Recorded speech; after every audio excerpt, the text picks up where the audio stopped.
Hello and welcome to the pre-show. As I You said, have a pre-show now? Yeah. Well, every time we're on, we can't hear each other unless the stream hears us, so we get the pre-show. I remember a time when we could be muted. Yeah, and I don't think I have enough working audio ports to do that anymore. Because I've got at least one of them is completely broken. Yeah. Audio sucks, dude. It's so ridiculous to manage. It's the worst part of streaming, like hands down. If you even want to do simple separation of audio channels, especially on PC, it's a literal nightmare. You have to start getting new equipment, and it's expensive, and it's all this shit. And it's pretty messed up. And then one thing breaks, and then you're like, oh, well, now I have to replace that for like $500 fucking dollars. I don't really know what's going on audio on the computer. It's like, for capturing images of games and whatnot, it's pretty easy. Or Windows, yeah. But, and Windows is part of the problem. So, like, if you're doing it on Mac, apparently Mac can record and output from multiple audio sources at once, and Windows does not let you do that. It has to be only one thing in or out, unless you bypass it with special equipment that has special drivers. And that's called ASIO. That's the interface for that. The bizarre thing is Windows clearly seems to know what each program is doing independently. It does. It's when you have to record from multiple sources, that's where it doesn't like it. And it decides that it doesn't want to do that. You look at your volume mixer and it's like, yeah, this program has this amount of volume. It's only emitting that thing. Yet latching onto that seems to be really hard. Yeah, that's the thing. It presents itself as complex on one side, but as soon as you go to the other side, all of a sudden it's like, nah, we ain't doing that. And it's like, why? And it's like, we just don't do that here. And it's like, okay, now I have to buy this fucking $300-400 piece of equipment to do that functionality, where otherwise I wouldn't have to. I've heard that Macs don't have to do that, but they can just do it. They can just take in multiple, as long as you have enough plugs, like inputs, it just takes it. So I'll give Mac that one win, so they get that one W out of all the L's out there. I'll give them that. But yeah, and that's the piece of equipment I sometimes have to restart when things get scratchy. And you guys in chat let me know, like, hey, things are getting scratchy, your voice is getting scratchy or whatever. That's what I have to reset. It's that ASIO device. So for whatever reason, it'll either overheat or something, and then it starts to get goofy. That's the other thing you have to worry about is heat management when you have so many devices going on. So DTC says, what's up, Mark? Not much. I feel tired, but I'm here, and Tim's here too. What were you gonna say? What was good? Oh shit, we're at 0. Whoops. We're at 0. Yeah. Alright, hold on.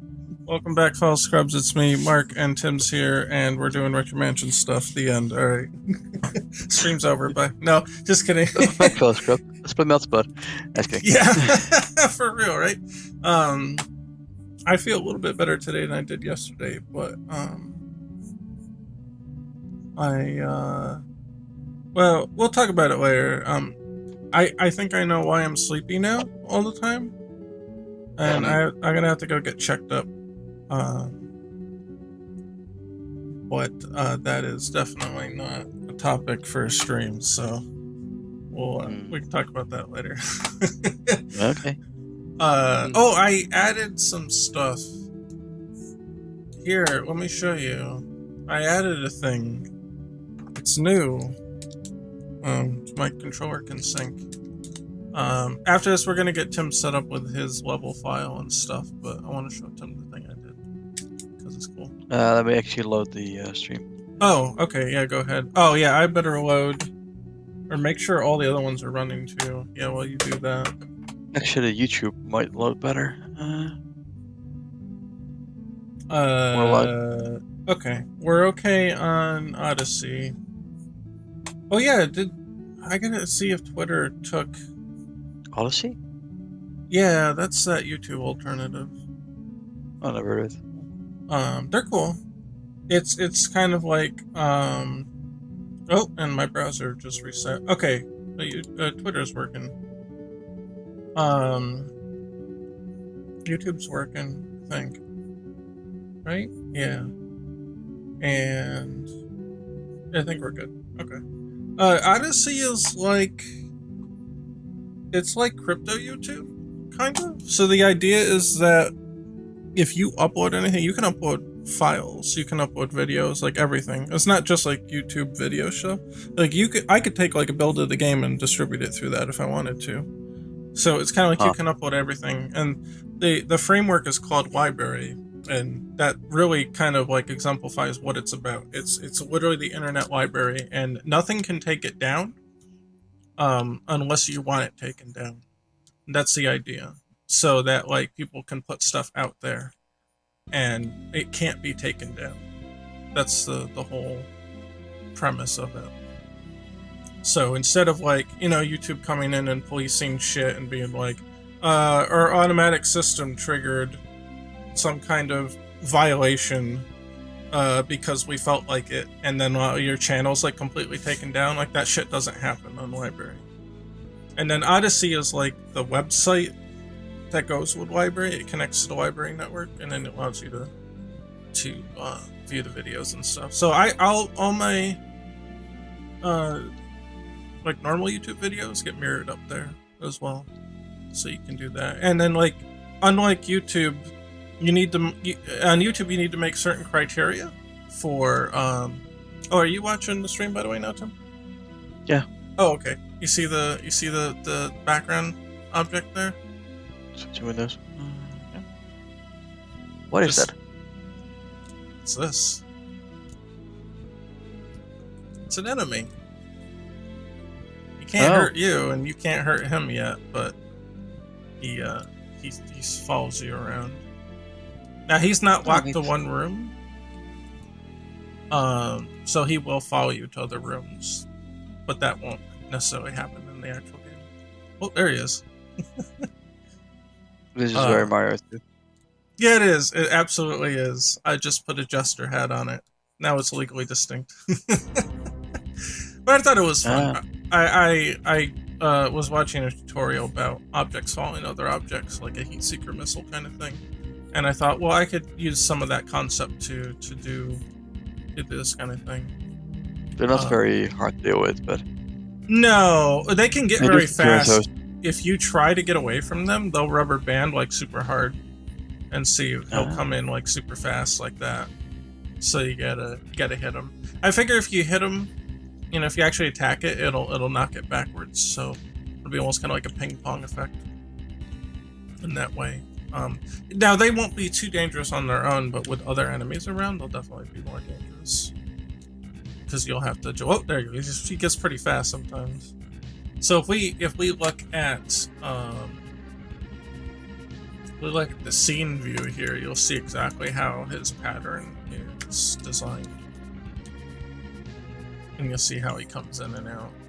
So if you get far away from him, it almost looks like he's gone, but then he'll just fly in out of nowhere and come get you. I think you, instead of this kind of gesture design,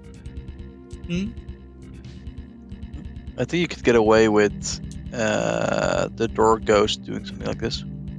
Door demons. Maybe. If you wanted them to fly away, like you had. Oh, yeah. I just put, I put the mask as kind of a joke, obviously. That's Mario 2 reference, but it could be anything. It could be a ghost, it could be a demon head. Yeah. As long as it would just do contact damage. It would just fly around. Then if you left the room, of course, it would have to despawn, which I don't have that active right now. And of course, he doesn't do any damage, so see if I touch him. Welcome with damage, come on. Yeah, that's easier said than done. Do it. Do it. Not in the scope of tonight. It'll take a little more time than that. At least to do it properly. I mean, you could do it quick and dirty, but it's not not advised. But yeah, just to finish up what I was saying about Odyssey, so like one of the benefits to people on the platform is that, and this goes for everything, videos and files and whatever you put on there. Because I'll put up some pixel art too sometimes on there. But the big difference is that YouTube makes you jump through all these hoops in order to get monetized on YouTube. So if you don't have like so many thousand subscribers or whatever, they don't even let you do anything. But you can, on Odyssey, like from day one, you can just start accumulating tips. So if you have an Odyssey account, and I'm assuming that the new accounts still get this. At least when I signed up, you get like a watch bonus. If you watch something, you get like a little bit of library points or whatever they are. And then you can send those. You can either use that to upload stuff, or you can do that to like give tips to the people that you watch. So you can tip like per upload, and that's pretty cool. So you don't have to meet any requirements. You can just start doing that right away. So that's what's one of the other cool things. So I mean, if it could catch on, it could be a serious YouTube competitor, and there's a lot of people on it now. But YouTube's a pretty big juggernaut, so it's gonna take a while for anything to really take it out. But I think it's cool. I like the concept. You know, it's the internet library, so to speak, and if you don't take it down, nobody takes it down. Now there is like a copyright, clause in there, so you can't just like upload a movie. Okay, what the heck I do now? Yeah, they do have like they do have some sort of system in place to do that, but it's nowhere as egregious as YouTube, where it's like you're clearly using something with fair use, and YouTube's like, nah, we're just gonna like delete your channel by, like, you know what I mean? They don't do that shit for sure. The Jester guy here, he warped rooms and he still followed you. Oh yeah. Once he's active for the whole map. Now that I've reloaded the map, he should be back in place, so he won't come after me, because that kind of respawns him. But that instance of where he was following me doesn't exist anymore. It's a new version. I was kind of curious if you could get through the case without getting hit by it. Oh, well, I can try. It's a little trickier there, because it's quite there he is. It's quite claustrophobic in the caves. Yeah. I was gonna ask, did Koi have any sort of design like this? No, I just shat it out on a moment's notice. Does he have anything that would fit the bill? Oh, I don't know. I didn't ask him. He's working on like a comic project currently, so he was kind of out of commission for a few weeks. In his previous drawings. Oh, I don't know. That's a good question. Nothing comes to mind, but it's possible something could be there. Let's see. He's coming. There he is. I want to kind of like rope him into. Oh, ooh! See, he can be pretty fast sometimes. If he goes off screen, he rubber bands really hard. Yeah, I did like the element of Mario 2. You know, the mask following you? Yeah, me too. I thought it was a cool mechanic. Oh, no, he got me. I don't think I could have ducked that either. Yeah, one hit. Oh, ooh, that's close.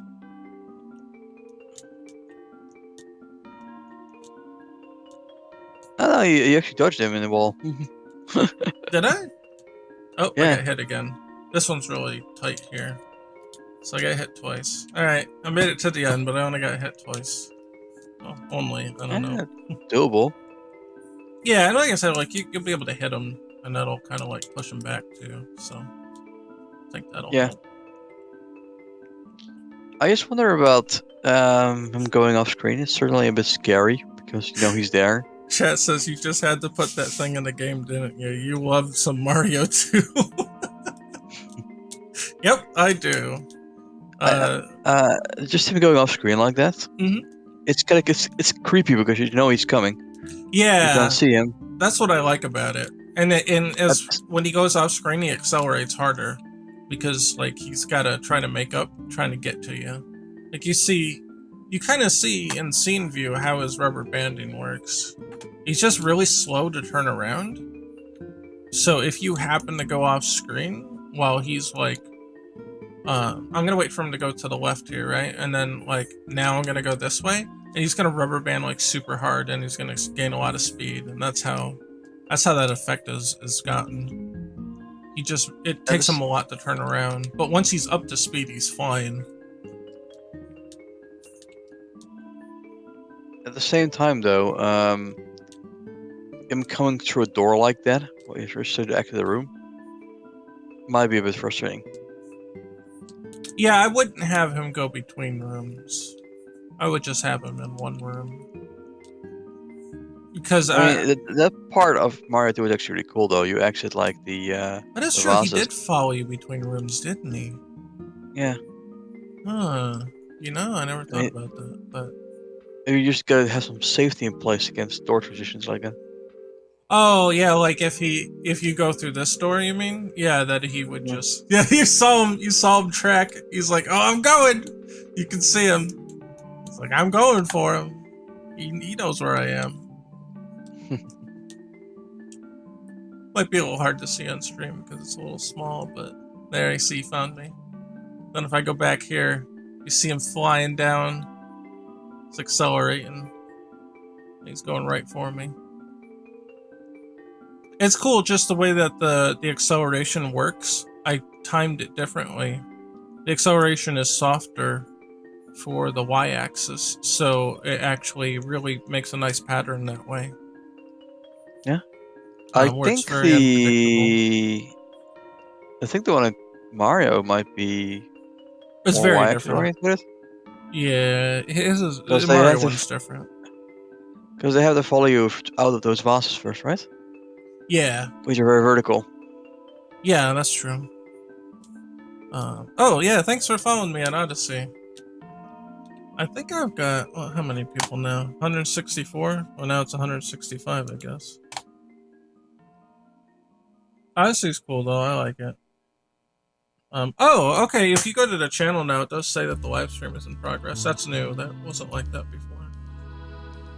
Yeah, and 165, hey! Yeah, a lot of people don't know about Odyssey, but it's really good. I'd like to support it as long as it's around. I think it's a good idea. Oh, and there I switched level files.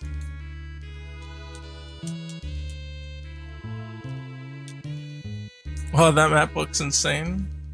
Yeah, I got different maps loading now. So if I go to here, it'll take me back to the kind of like map select. And then there's one blank map here. And the other blank map, that's going to be Tim's map. We're going to set him up with that today. So he can make whatever he wants in this map. And we can always go there through the doors. And then here's the test mansion map.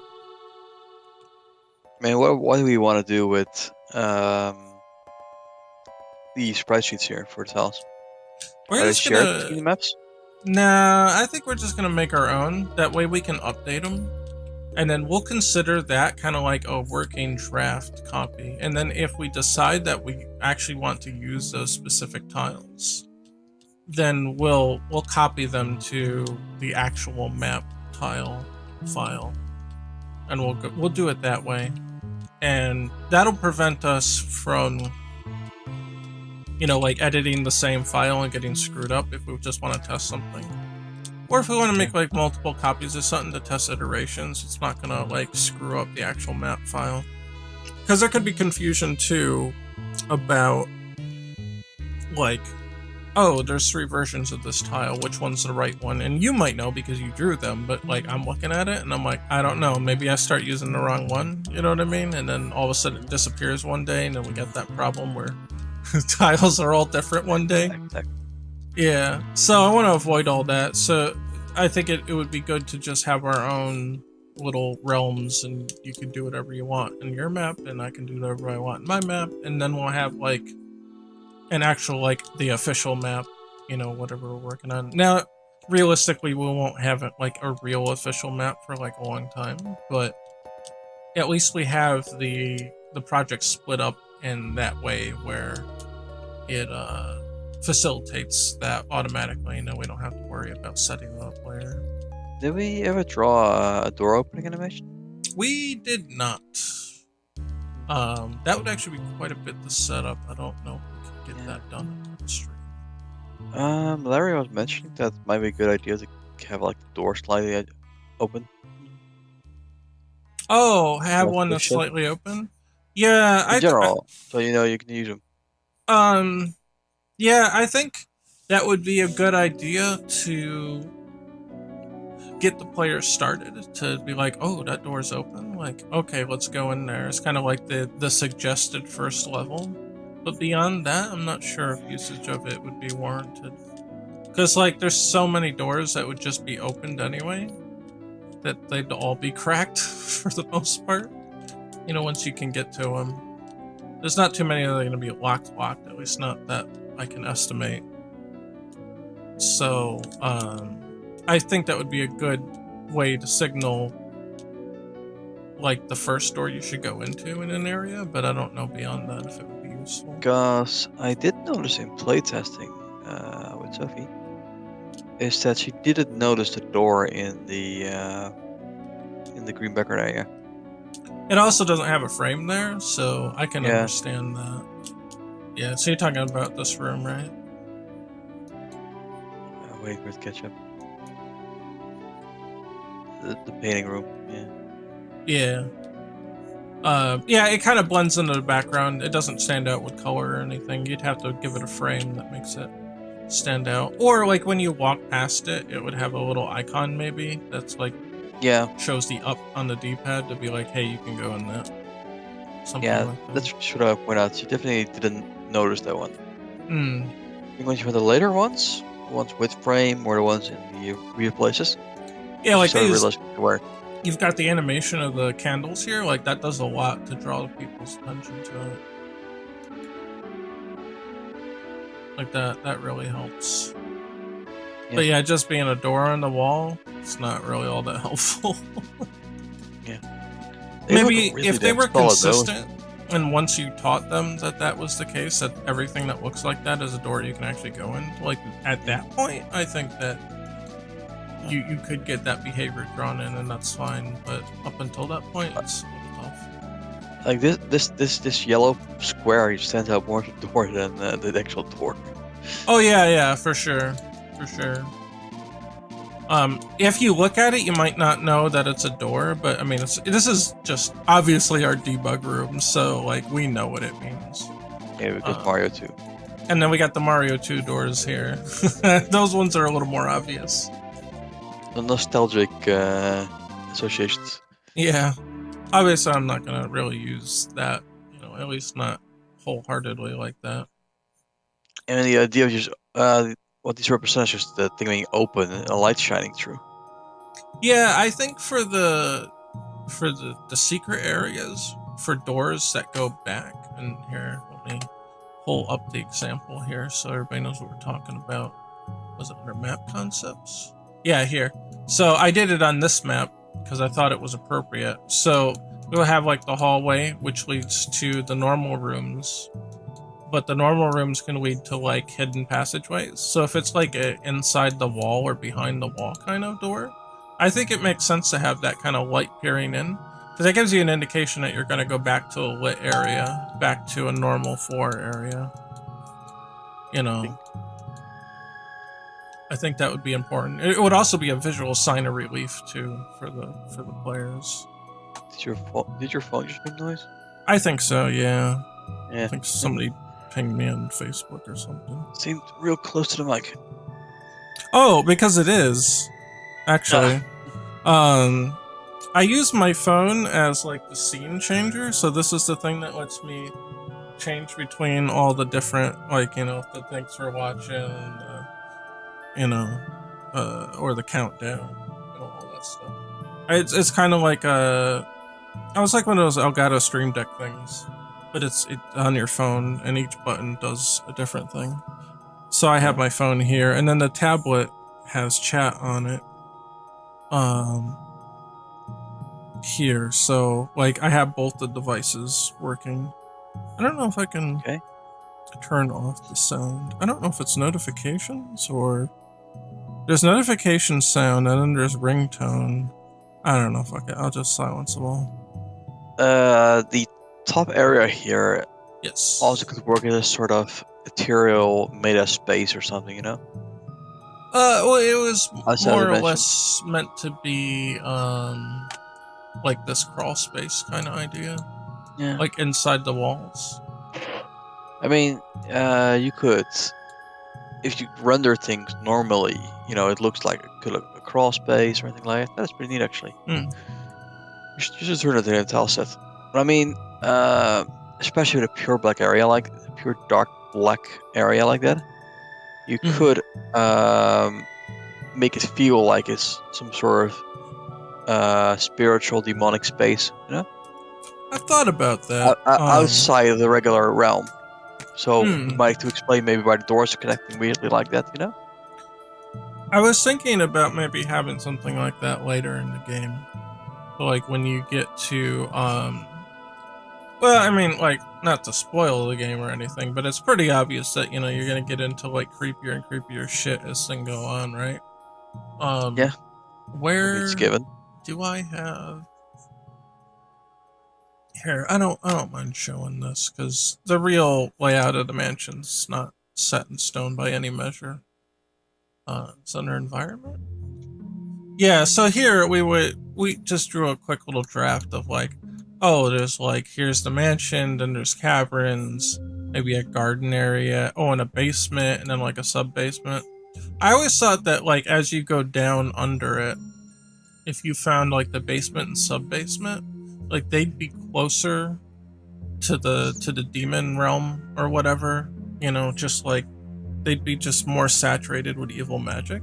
And in that area you could do that. So like the sub basement doesn't necessarily have like secret walls, but it might have like creepy demon tunnels or something, and that would be the same mechanical layer, you know. It would be that sub wall layer, but it would be different, something like that. But for the normal Funny how you actually drew that cape.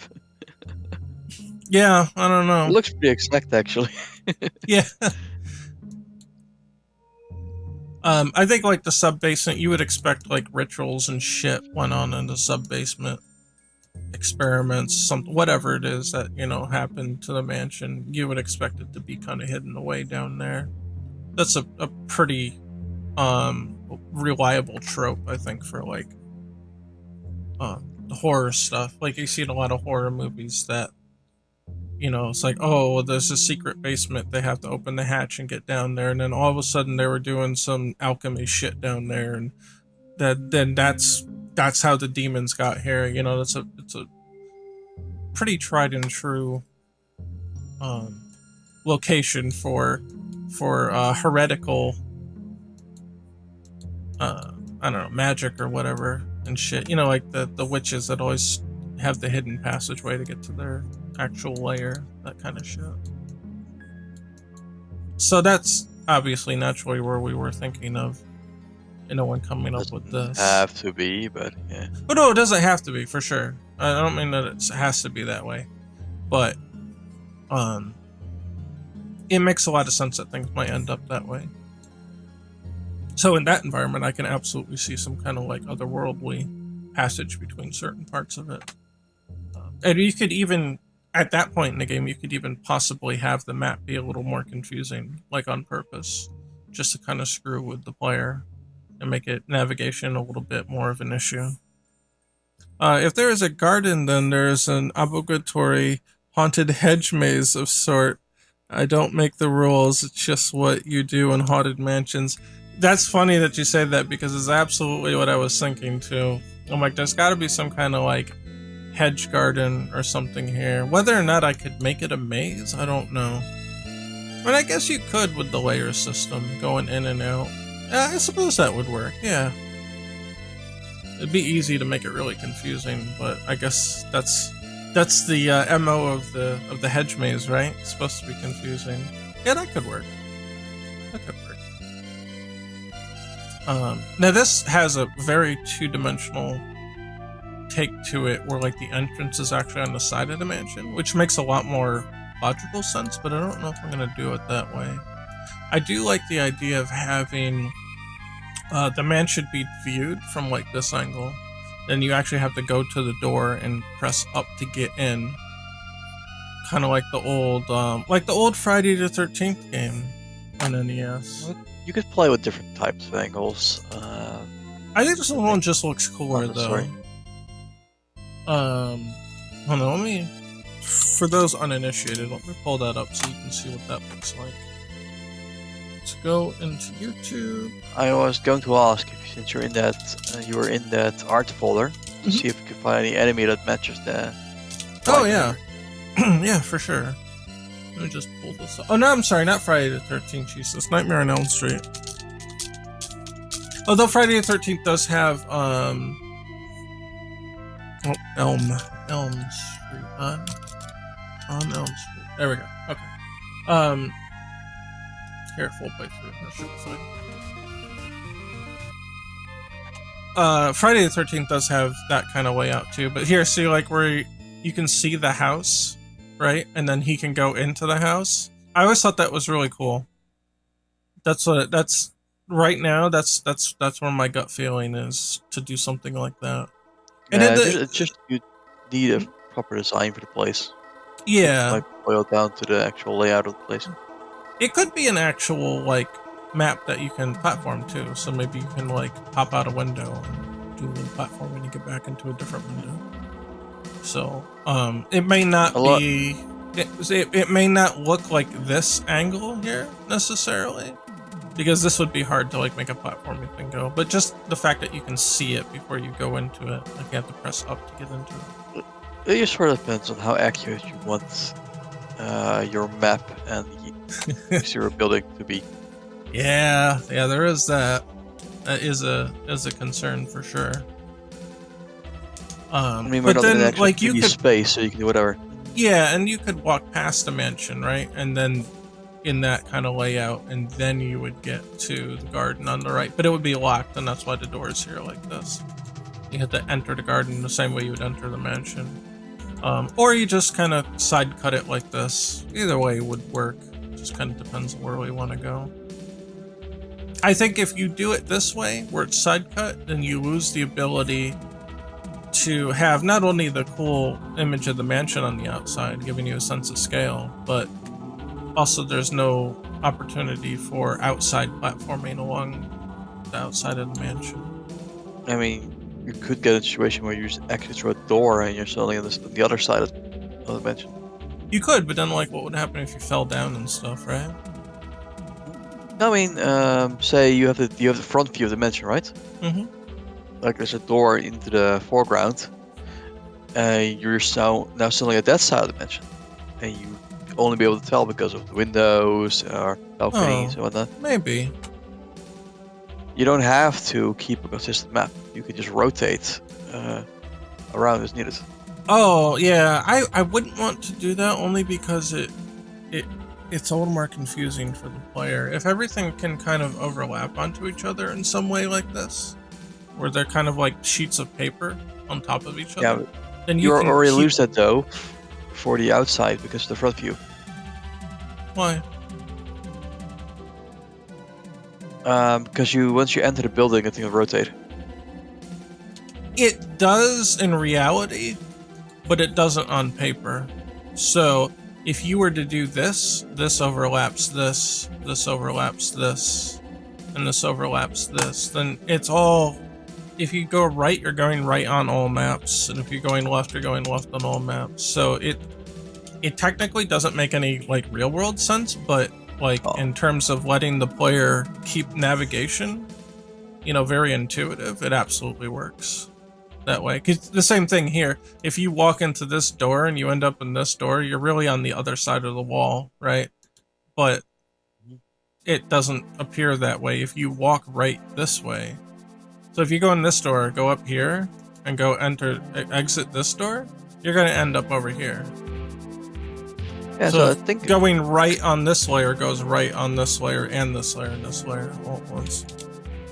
Yeah, I'm saying if in the big blue layer there, you'd go up down one layer actually to the outside, you could suddenly be viewing completely different the building. I think that would be too confusing. The doors align, I think. I think it'd be too confusing. It's just that the main door is the only one that's weird. I don't know. I think it would be too confusing though. If you have multiple sides of the same view, that's where it gets really confusing. Because then you're like, I don't know where I am now. Like the fact that each of these are their own distinct layers is what makes it intuitive and readable. Yeah, I'm saying that one is actually different. The front view of the building. I get what you're saying, but it's still like the outside. There's two layers of the outside. You're not giving depth anymore. You're giving two different views of the same conceptual layer at that point. I mean, that's what I think's unintuitive about it. The way that front view works, you'd expect if you load that door, you'd appear on the left somewhere of a map. Yeah. Going through an opening. Yeah, so let's just say for sake of argument, you entered here and you came here, and there's a magic door here or whatever, and you could exit out here. You know, something like that. That might actually be a really cool fake out. Like you find a door, it just sends you outside. You'd be so mad. Like, what the fuck? And then you can't get back in. It's a one-way. That would piss so many people off. It'd be so funny though. You have to realize though, it is a haunted mansion, so yeah, you have navigational ease, but sometimes messing up that navigational ease is the point. Sometimes, but I don't think we should include anything that's intuitively confusing. Like a one-way door is kind of funny because it's like, oh, that just sends you out here. Okay, that's fine. But like having two sides to the house, I think is weird. Because there's also an intuitive progression here that as you go through the layers, you know that you're going deeper into the mansion. And if you're coming out of the layers, you know that you're coming out of the depths of the mansion. I think it would be less problematic in Koi's proposal where you get the pure side view at all times. But if you go all the way to the back end of the layer, and then you go through a door and you end up on the other side of the building, like, then that depth isn't there anymore. Like you like interrupted the depth chain. Switch to Koi's drawing? Yeah. I still think that would be problematic in this model as well. This one just makes a little more spatial sense, but as long as everything Koi's overlaps, example, fine. It's alright. As long as you don't enter the leftmost door there, you would see the outside view of the building. Once you enter the door, you see the inside view. So you could theoretically, through some platforming, end up on the outside wall and have a whole stage of stuff there. So you mean if you like jump over the door, then this you Yes. wouldn't see this on the inside, you would just see the outside first. Yeah. Either you take a staircase or go underground first, you know? That's potential. I still like the outside view, though. Or Where you just jumped walk out of into it. or you jumped out of a window and now you're on a balcony. Yeah. You can That's right. you can still get that though with the other style. It just has to be big enough to facilitate that. So here it's pretty small, but if it was like, 5, 6, 7 times the size of this, because the inside's going to be expanded out as well. It's just going to boil down to more of a feeling of consistency than actual consistency. Yeah, that's why it's As you important pointed to out, have it, goes right on all maps. Yeah, but as you pointed out, that premise here is realistically a nightmare. Because in reality, all those rooms are flipping every time you have a door. Yeah, exactly. That's why we don't think about it that way. But the thing is, if you don't point it out, most people aren't going to even think about it that way. As long as it's intuitive to navigate, they won't think about it. You know, I some think- people are going to realize, oh yeah, if you went in here, that really means you went opposite. But you know, if they have that much awareness on it, then they'll realize why we did it anyway. You can make a plot point out of it. Everything's a mirror world. Mirror world. I don't think it has to be complicated. It's one of those sleight of hand things. You see those all the time. I mean, Mario 2 does the same thing. When you enter a cave. Let me find... But come on, Mark. Are you indie or are you indie? Gotta have a twist. Let's see. VG Atlas. And then we'll look for Mario 2. Yes. Super Mario Bros. Not really sure how it like works in Mega Man Zero because I've never really made a good mental connection with how those maps are laid out. Oh, yeah, I'm not sure. Well, we know that in Mega Man ZX they got super complicated with it and it was a nightmare to navigate. So we know that it does make a lot of sense to break reality for intuitive. What they did in ZX is those doors you enter would lead to sideways doors and stuff. So you have a three-dimensional map basically.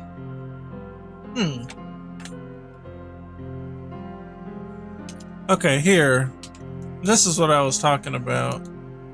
In Mario 2, the second level, you go here and you open this door, right, to get inside this big hill. And then when you're in the hill, you're in here. And see how it's bigger in here than it is out there? And also that this is the door you enter from here. Is on the left side, and when you exit the right-hand door, you're on the right-hand door out here. Yeah, doesn't make any sense, you know, logistically, but because you would say that entering this door here, this door is in the background, but this door is also in the background, casting light toward the foreground. Can you check the first stage? I'm not sure if it fully holds true. First Mario 2 stage? First stage. Sure. You might have just winged it every time. Check it. I don't think so, though. Like, I get your premise, but it's like I'm not sure if Mario 2 is fully consistent with it. No, it is. See? Because this door here, A, is from here on the bottom, and door B up on the top right is this one here, and they just kind of winged it a little. These are actually closer together on this map than they are on this, but yeah, but then it's the same thing. You go left to the door and you end up the far right. You go left, which the waterfall is consistent. The red door. And then, oh, this one, but that's a magic door. See, that's different. See, this is a special door. But these ones are actually entrances and exits here. But this does have like a different magic door on it. And you get that, actually you get that consistency. You enter through a magic door, and then through this magic door, you end up on this magic door. And these don't really have any correlation. They just go to completely different places on the map. And then this door just enters up here, or exits up here. In which case you can jump over. I always thought that was cool. It was kind of like it was a built-in glitch almost. That you could jump up the wall and go over the ceiling. And then you fight Birdo. And then obviously these things are just completely bullshit spatial magic things that just send you everywhere. You get one more map example here? Do I have what? Do you have one more map example of Mario 2? Just a minute with further in the game. Here, you know what? How about the first fortress here? That one's way more complicated. So you start off, you exit the bird head. You go up this way, and here is your fortress, right? And then, well, now this one's funny. You enter here on this door, but they actually send you to the left side. It's almost like they did account for it here. Because if you were to rotate and look at the opposite side of the wall, this door would be on the left side. I mean, at the end of the day, in Mario 2, there's no real navigation that you're going back and forth, so it kind of doesn't matter, but it does actually invert here. And then if you go up here, You enter this door. That's roughly the same spot where this door is. It is actually inverted, though, it looks like. This one's on the right-hand side of the middle. This one's on the left-hand side of the middle. At least visually it looks that way. That's pretty funny. Then you get the key, and you gotta go all the way down. And you Might have enter been different this map door. designers. They could have been. Yeah, actually it's consistently inverted here, too. Because this is on the right side of this one. You open it, and then you're on the left side here. That's funny. That's actually really funny that they did that there. But notice that, like, there's no multiple points of navigation here. So unlike here, where they actually have to correlate 2 different spots on the map from A to A and from B to B, you don't get that here. In this map, it doesn't matter because you're never taking a route to bypass another route. You know, we It's could always just very linear. try it. We could just try it. Have like a one map that's a bunch of connections like that, and then do one purposely flipped and one purposely not flipped. Yeah. Well, I know that the not flipped is not good to do. If you're going to have multiple routes, I absolutely 100% know that's a no-no. You do not want to do that. Because then you'll just end up with Friday the 13th on the NES, and everybody complains that that game is unnavigatable. Because it's so realistic in the way that it lays the map out, that it just completely, it's insane to navigate. You always have to check the map to see what route you're going on. I mean, it would be an interesting test. It could be like funny to do that kind of thing once you get deeper into it, and then things are supposed to be going crazy. I wouldn't mix and match them. Absolutely a hard no on that from me. Well, what I mean is, that would only serve to confuse. At some points, like, this thing is supposed to be a maze, so now all bets are off. There's no consistency anymore. If I was gonna Like, do that, warped. I wouldn't change the orientation of the navigation, but I would do it like Castlevania Aria Sorrow's Hanging Gardens, where if you exit one room, you just end up in a different room. But right is still right, left is still left. It's just the exits go to different rooms than you might expect them to go to. Yeah, that's kind of what I mean, yeah. So at some point, the things just go everywhere. But I absolutely am going to hardline the intuitive map direction, though. Because it just helps. It doesn't make any sense logically, but it just helps the player immensely to navigate these things. Can you load Mario World here? Sure. The maps. Was there any one that actually had doors? Well, the ghost house were intentionally misleading, so that doesn't count. I'm saying, is there any consistency to the ghost house or some of the fortresses? I don't know about the ghost house. I doubt it. What about some of the forts in New Super Mario Bros? I don't know. That's a good question. But they don't really. There's no like back and forth navigation there. It's usually pretty. I think some linear. of them have though. Like maybe in a small section, but it's kind of like this where you can go back and forth between these rooms, but progression is always linear. If you notice, you're always going toward one goal. You're never sidestepping. There's not like 2 routes here to go. You're never sidestepping the main route. You have to go only one route at a time. It's not like you can go up here and then like end up down here. So you go up here, you have to go all the way back down and around. I mean, I'm mostly fine with it. It's just, you know, kind of wonder if actually instead of the ghost houses are fine. They're warpable spaces. So they're supposed to be confusing by default. Yeah. But pop up the factory stage in 02. Okay, let me see if I can find it. And see if we can make some sense of what's going on there. Because I find that one very confusing. Phoenix Mega stage, I think. Mega Man 02. There's 2 stages like that, but I think the first one might be the best example. What does it show? Although that one's bizarre, it actually loops around itself. What was the boss for that one? Phoenix Mega. Who? Phoenix. Oh, Phoenix. Oh, wait. Yeah, okay, so that's Power Room, right? Yeah. It looks consistent. Well, let's see. Let me bring it over and we can analyze it. Because the thing actually loops around itself. It does, and I don't see any breaks in navigation, so it looks like it's consistent. Yeah, looks consistent. There's doors to that place, right? So where do they lead? Yeah, the doors are here. Oh, you're right. There's a door here. I don't know where it goes though.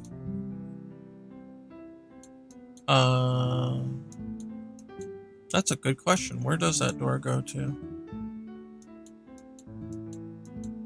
Unless it doesn't. There's one on the right, one on the left.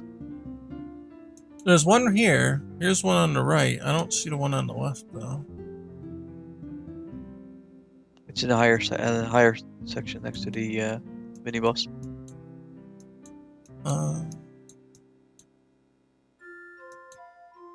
Oh, here it is. So these doors might correlate. I'm not sure. I haven't played the game in a long time. Yeah, I don't know. Wild, actually. There's nothing to see there. It's kind of funny if they do, but yeah, I don't know. I don't know if these two correlate or not. But those are the only doors I see. So there's no layering to this one. It's just a linear map. Yeah. Or it's not linear, but a single plane map. Yeah, I don't know. They actually connect there? What the fuck? I'm not sure. What about the revisitors? Okay, let's take. When it becomes 15 stage. Yeah, let's see. So that's the layout, huh? I'm not sure what shuttle factor. What it's called? Oh yeah, it might be. Yeah. Okay, I'm gonna bring that. This actually looks super linear.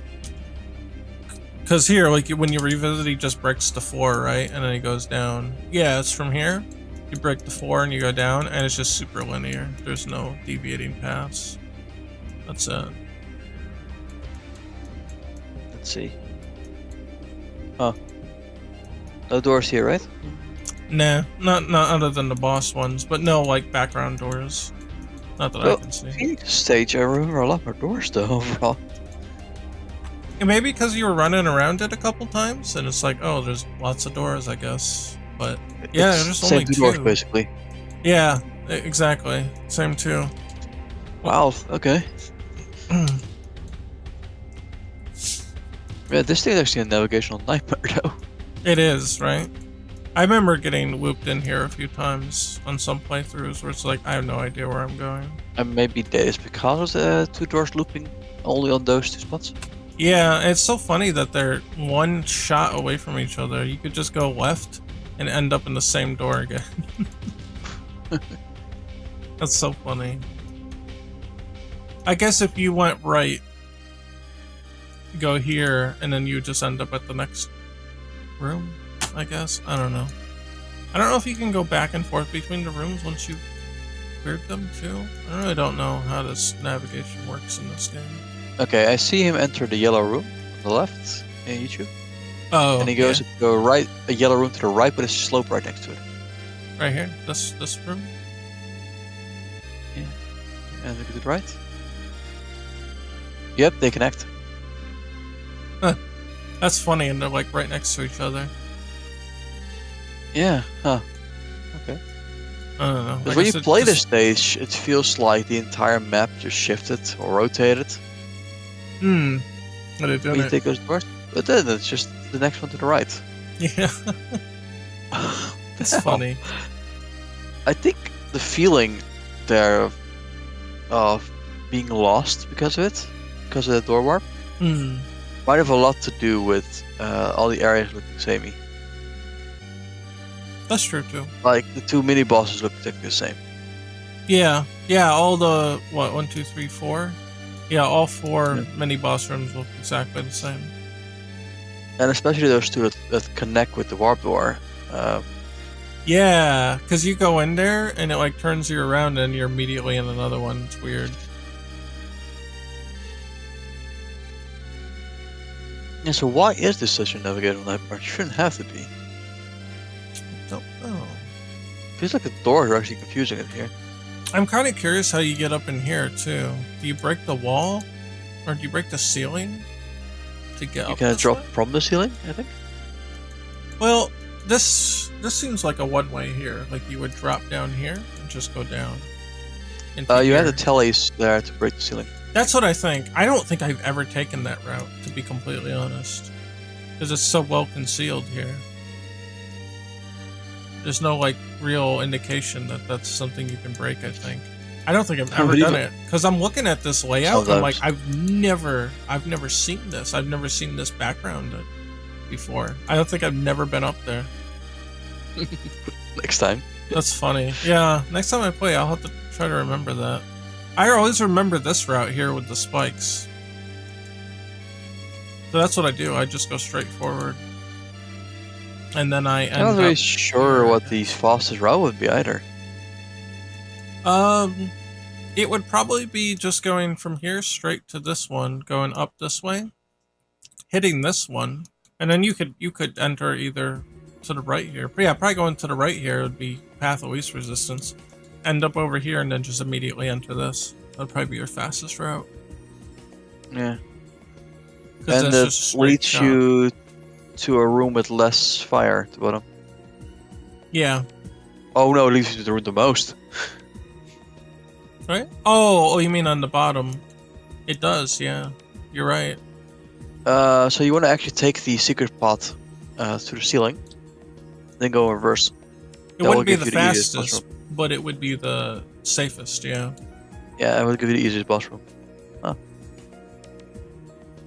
Yeah. Because then you can tackle them in reverse order. Hit this one, go in this door. Go here, go this door. Go down this way, hit this one, and then hit this one. So that whole section to the right, bottom right, looping back around, fully necessary. Yeah. Yeah, that's just to fuck you up, I guess. They just want to be assholes. Wait, what's this down here? Why is there a boss door down here? It's like a secret opening here or something. I don't remember that. I always had a thing in reverse or something. I think there's golem fights there. What fight? Golem. The golem? I don't think I've ever been down there. There's a fire golem in there, I think. Weird. Does it get you anything? Is it like a item? Probably like your life, maybe a cyber elf. Yeah. I've never been down there. I don't know if I think I've been down in this room once or twice, but I don't usually go through it. It's also a huge time waster. Yeah, it All looks its place familiar. breaking. But vaguely. But all the way top right, you have the tree ladder section. Yeah. I always seem to hit that thing in reverse because I remember just dropping down, ignoring it. I don't think you can get there in reverse. Because once you get to this point up here, you drop down here, but you can't get back up here. I guess I don't think so. I don't know. I don't know how, but weird. Maybe I'm thinking of the Shadow Factory. Maybe. Yeah, if that one's got a ladder section here, but it's not that elaborate. Well, yeah, this is, I guess, a good example then of a door flip like this, causing a lot of confusion. Yeah, for sure. For sure. Well, hold that thought. And if you can, talk to chat. Don't give me no dead air, but I gotta take a quick little break. I'll be right back. Oh no, dead air. Yeah. Well, that's where everybody leaves, and it's all your fault, so shape up. You're getting dead air. I don't have control of the image, so... Well, just talk to him about it, you know? Whatever. Alright, hold on, I'll be back. Yeah, I'm just kind of thinking. I really don't know. I think I've done that area in reverse before. Not sure how. Imminent dead air. 3, 2, 1, 0. I have to look it up. Let me check what YouTube says. It's probably impossible to find any sort of player trying to take that route. It's such a massive time waster. Okay, let's see.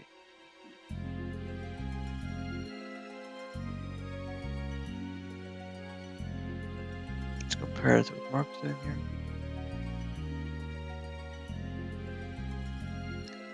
I could probably search for a whole hour not to find anyone to take that route.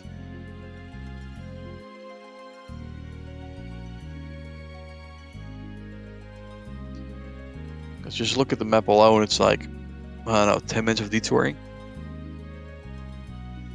Why would you?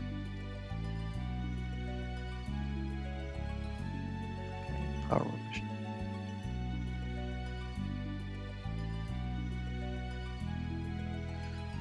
I think that room is really just to get some sort of cyber elf secrets.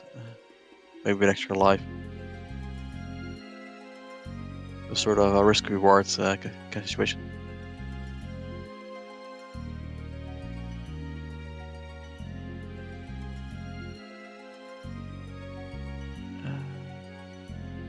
Or would you really want to tackle the whole area backwards somehow?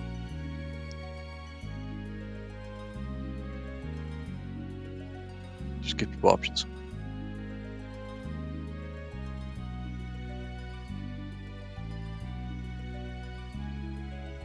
Because one of the things about this stage is that the boss has the ability to make the magma flow out of the floor and shoot into the sky. So depending on what kind of boss room you end up, the boss can be 10 times harder. Or 10 times easier. And this early into the game, it's a pretty tough boss.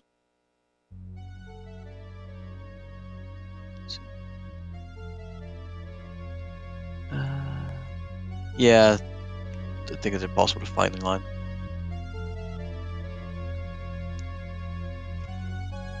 Let's see, secrets.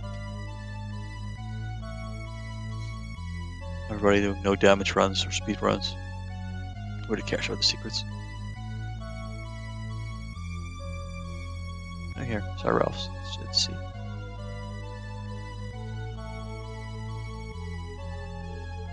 Yeah, use a tally to break the floor, find some items, feed, and then the boss or the fire golem. Huh.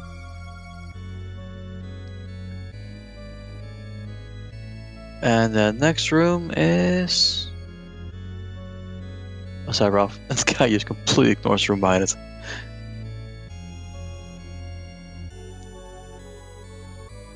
So yeah, the middle boss room at the bottom is just a golem, drops a cyber elf, and probably some extra lives or energy after that.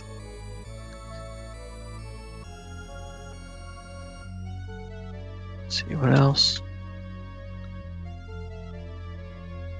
Oh, the crab mini boss is on the far right.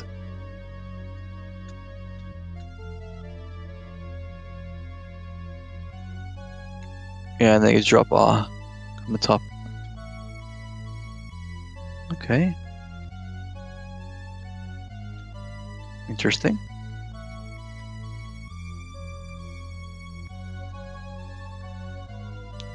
But yeah, this is like one of the worst stages in 02. Just a massive maze.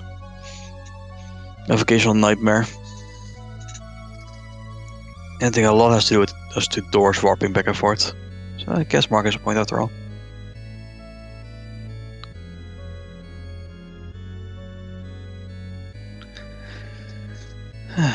And he's sure taking his time.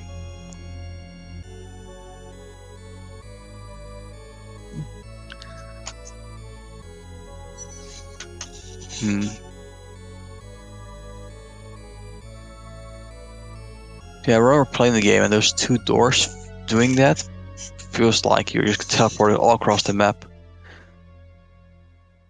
Very confusing, so I guess at least on that front he has a point.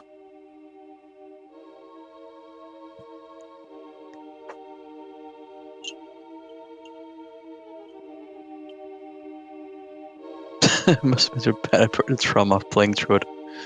Well, try putting it up. See if you can figure out the map layout. It's pretty nasty because there's like a whole lot of breakable walls and whatnot. They can loop around, you can go backwards.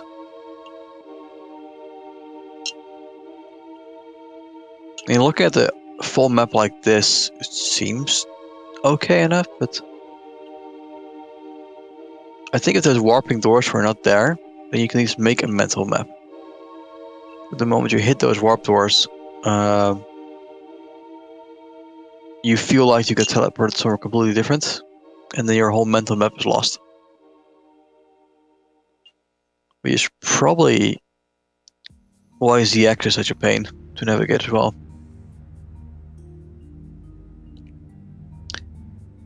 Because it's not like how I put it? The in-game map is. There's Yeah, I'm no dead talking. air. Holy shit! It's a fucking Christmas miracle. I'm trying. I appreciate it. I appreciate it. I was thinking about ZX. What I know is that the in-game map, not the stage layout itself, but how the stages connect in ZX, is actually a top-down view of the city, of sorts.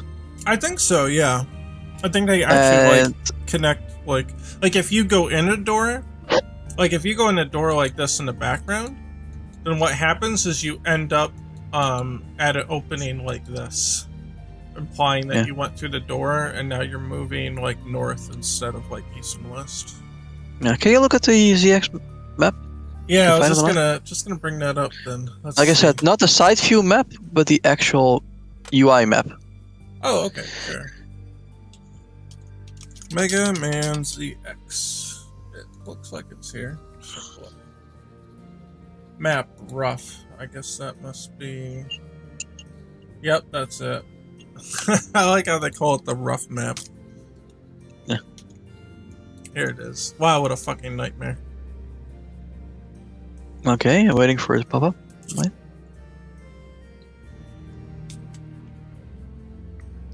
Okay, there's so K4 there on the left side.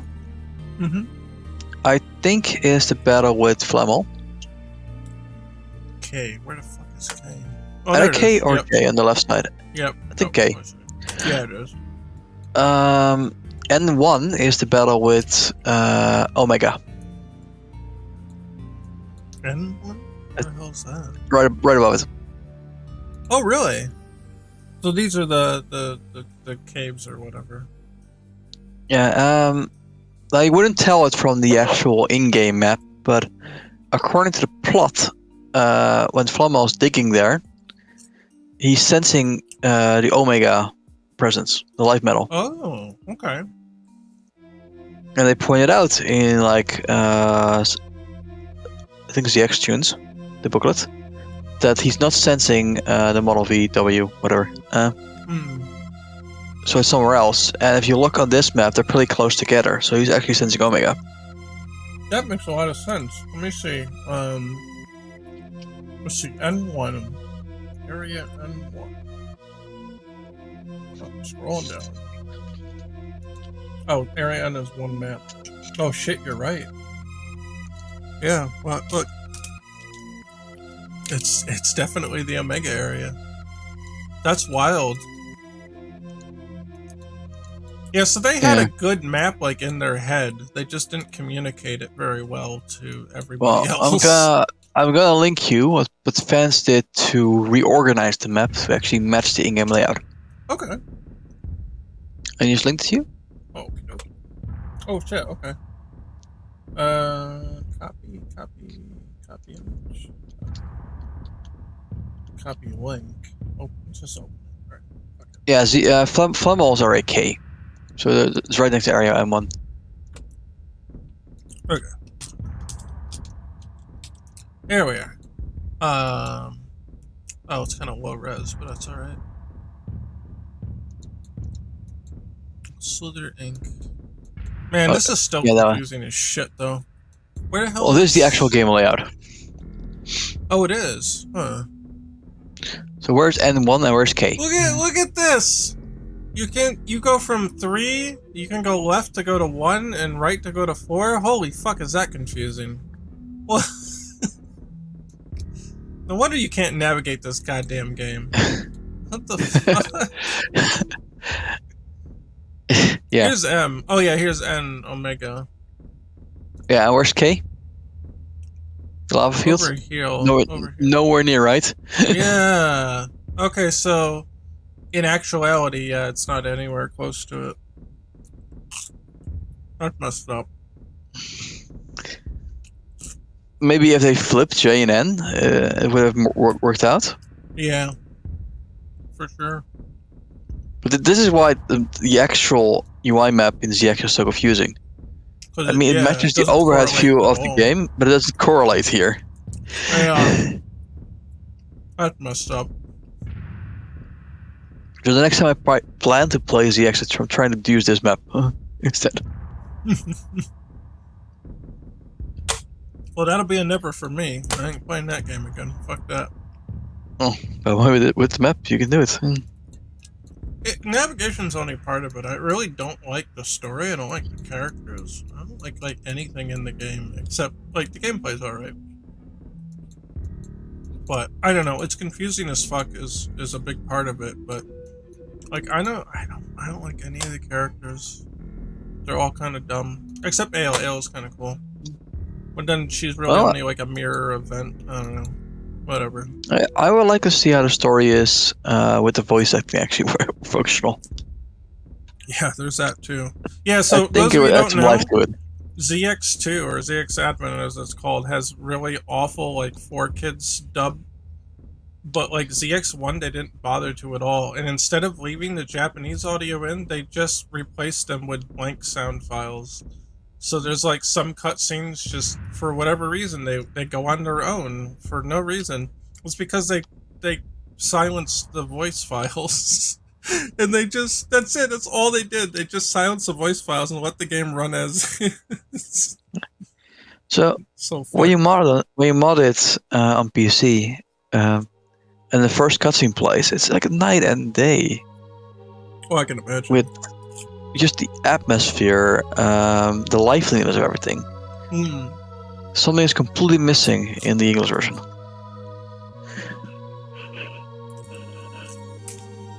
But those games fucking bomb, so they'll never do an official dub of that. That's right too. I think leaving the Japanese would have been a better option. I think so or at least too. toggle.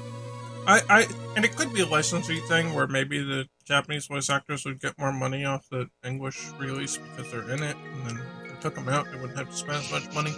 Could have been illegal. I guess it's not like we haven't been through X6 already, and we. Right, yeah. Dude, look at this stupid fucking loop-de-loop here. Even on this map, you go from here all the way to the end? Like, what the fuck is that? I don't know, this fucking game, man. Yeah. Anyway, I was saying about the power room area. Is the bottom right section has a golem fight. The golem gives you a Cyber-Elf. It's one of those fire golems. Gotcha. The door to the right of it, I haven't actually seen what's in there. Probably alive or energy. Not much, I guess. Yeah. If you go back up top, you go past the lava magma field there. Yeah. I guess lava here in this case. That leads to the crab mini boss. The crab? The guy that's coming in from the side and flying there. The letter is a mini boss area. This is right here? Oh, blue, you're right. Yeah, you're right. He's on the left side, right? And you gotta fight him? Yeah. Yeah, I remember that. Yep. I do remember And then you climb up those ladders with a bunch of shooters. Laser shooters. Yeah. So I do take the route often enough. But it's like a waste of time, apparently. This is why fucking player's guides were invented, because of games like this. Yeah, but I think taking that route is actually what leads to the confusion. Because then you're stuck in the warp path. Yeah, and you need to find your way back down to the one other boss room. You know? Right. So I was saying is that, yeah, this is at least one case where I think the inversion on the doors leads to confusion. Especially being on the same plane. Otherwise. Yeah, but you expect like it not be. No.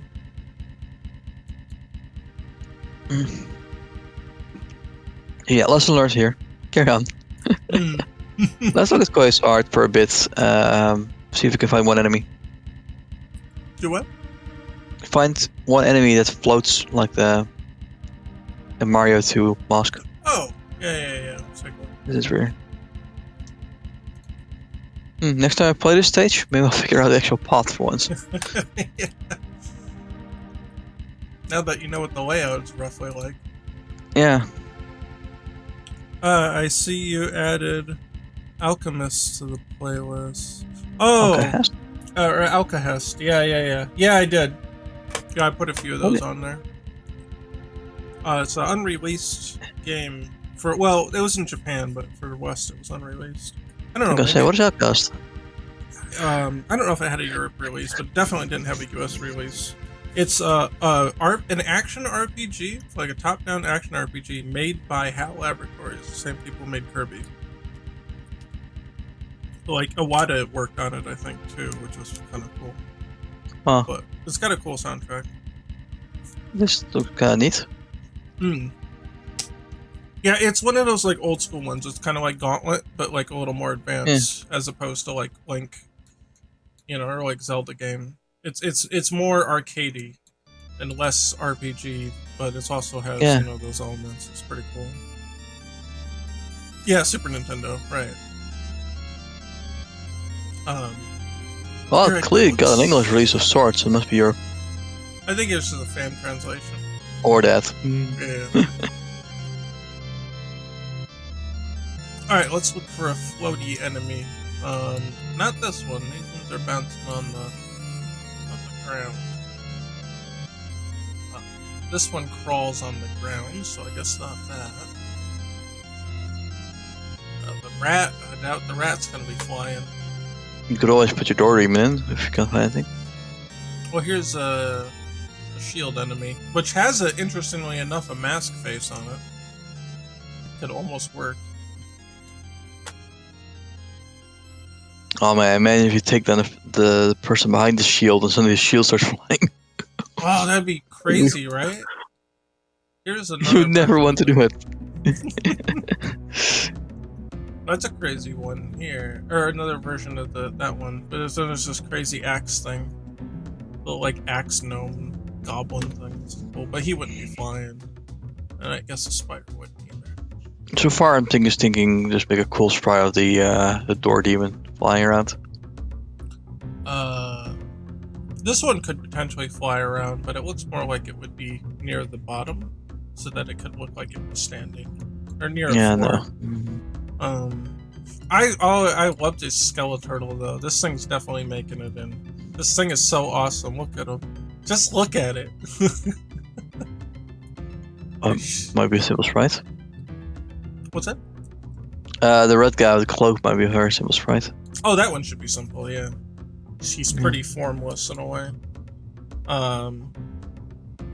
You could, a couple of things here. Have the heads of these come off. Yeah, I was gonna say, you have multiple enemies here where it looks like you could destroy them, that they could leave a skull that flies around. Yeah.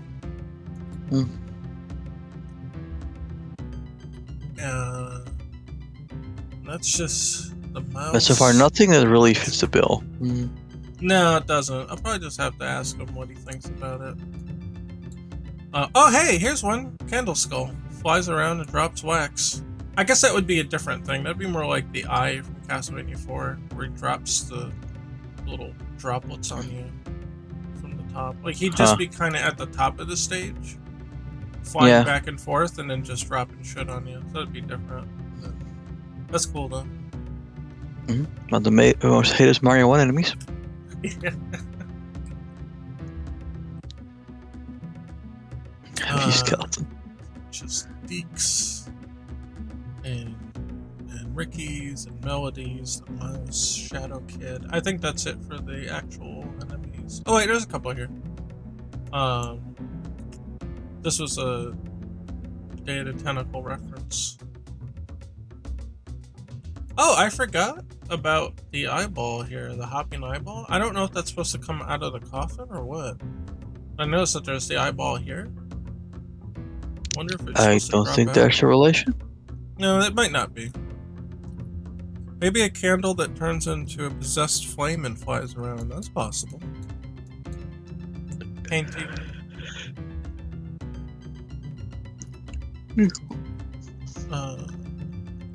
Let's see.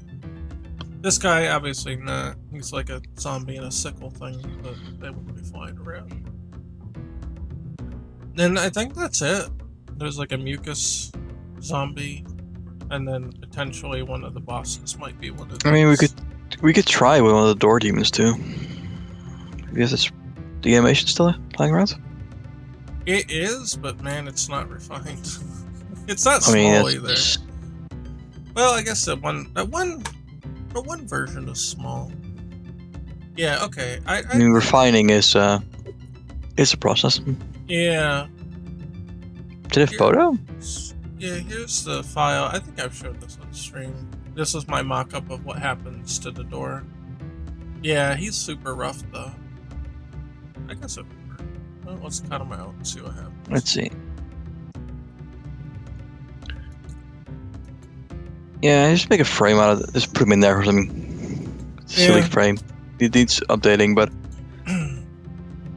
what I wonder about if you put that in, I want to see what it does, being a pure black entity like that.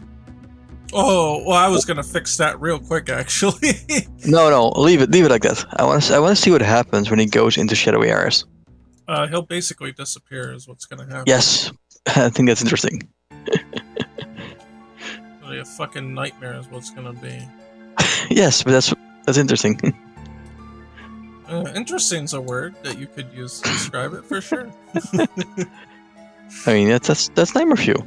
Fucking horror game, frustrating is what I think is going to be the actual. Give him some sort of, I don't know, reddish accents to indicate some sort of shape, maybe. Well, that's what I was going to do. Cause I kind of like how the bats work in Castlevania. What you would do is you would just outline. Like maybe a demonic mouth or something. You would just outline them in red and call it a basically. Let's see. I won't outline him, but. Very next says, I hate the doll, not because it's bad design, but because I find them creepy. Yep, that's the point. Don't outline it completely, Mark. Just give inner details. Okay. My grandma has a bunch of them sitting on the couch. When I was little, I used to think the eyes were following me around the room. Yeah, that's basically the impetus for us putting it in. Because they are very probably creepy. were. They probably were following you out of the room. Dude, don't fucking say that. That's awful. Dude, people have nightmares over that shit. It's crazy. And I don't blame them. Like, this shit is creepy. There. Okay, like that? Yeah? Can you do something with the top left and top right? Like indicate some sharpness to it? Like, what are they? It's teeth. No. The top left, top right. It's like there's protrusions. I don't know what you want me to do. Next to the eyes, there's like a bunch of squarish protrusions. Yeah. What are those? I don't know, cheekbones. I have no fucking clue. Like, I just doodled it in like 10 seconds or less. Okay. I have no idea. Well, I mean, he's kind of door shaped, right? Because like here, so he's kind of square shaped. Like that's why, because it's square like the door. I think drawing the mouth definitely already helped make him more creepy and so silly. Yeah, look, I did this in like 2 seconds, already. I think your actual chomping frame is actually amazing. Oh, thank you. I tried to learn from. It's just the lost frame. That's the problem. Yeah, I tried to learn from all the little animation tips that Larry has been giving us, and just like paying attention to animation shit. I thought it was pretty cool too. It's like, yeah, it's pretty cool. I used to squash like maybe, and stretch and then.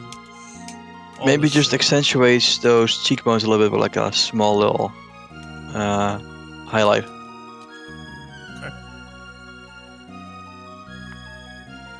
It's like one line or something to accentuate the direction of it all. Something like that. They're rounded? I don't know, maybe. They look. He looks more harmless now. No, not like that. Just a spike going downward. Oh, from the side. okay. So to the right, and then like a spike going down. Unless I get rosy cheeks. Yeah. Dude, that's some Heart of Darkness energy right there with the evil door. Heart of Darkness. Hold on, I gotta Google it. Was it a movie?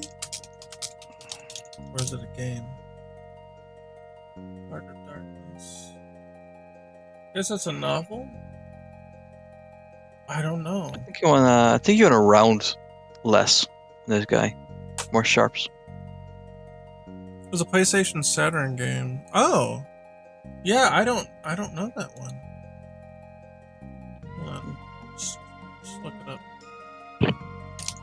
Heart of Darkness PSX. I'm pretty sure Amber would know. Wait, what? It looks goofy. Hold on. By that tile. Come on, fucking ads. Let's go. Get out of here. Fuck you, State Farm. We done? Oh, I'm sorry. It's Liberty Mutual. Whatever. Fuck off. No, there's more? Dude, YouTube ads are so bad now. They're just getting worse by the day. I swear to God. Okay. Sorry. I didn't think it was gonna be goofy. Deceptively dark. Okay. Oh no. Wait, what happened? Hold on. Wait, we have to go back. Wait, he's in school, he's getting yelled at. Come here, little Jimmy. I'm gonna take you in the back room and beat you because it's the 1970s. Oh no, he's putting him in a closet? Dude, that's fucked up. That's even worse. Just hit me. I don't want to be locked in a closet. Just hit me. I'll take the damage. Yeah, I'd run away too. Fuck that. Dude, this is fucked up already. What the hell? This nightmare hellscapes of a school. And he's like, yeah, woohoo, fuck that, I'm out. There, and that guy's little dog. Dalmatian. Alright, cool. We'll put his hat. Yeah, there you go. The Fido's got the hat. Let's fucking go.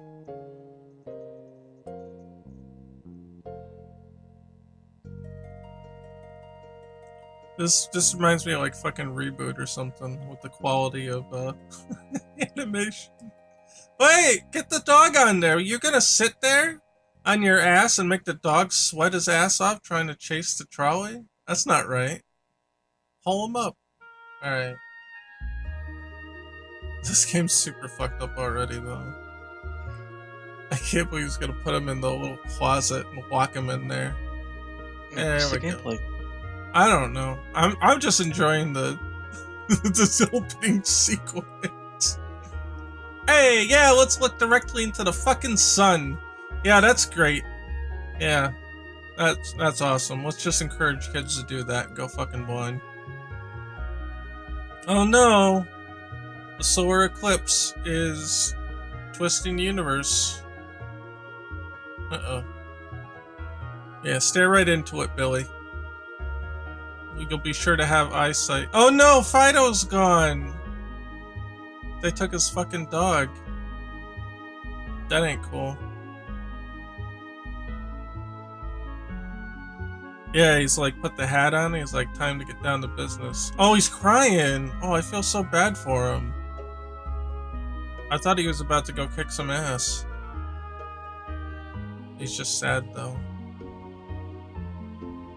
Oh no, he's making a plan. He's making a plan. Here we go. That's it. That's some Rube Goldberg shit right there.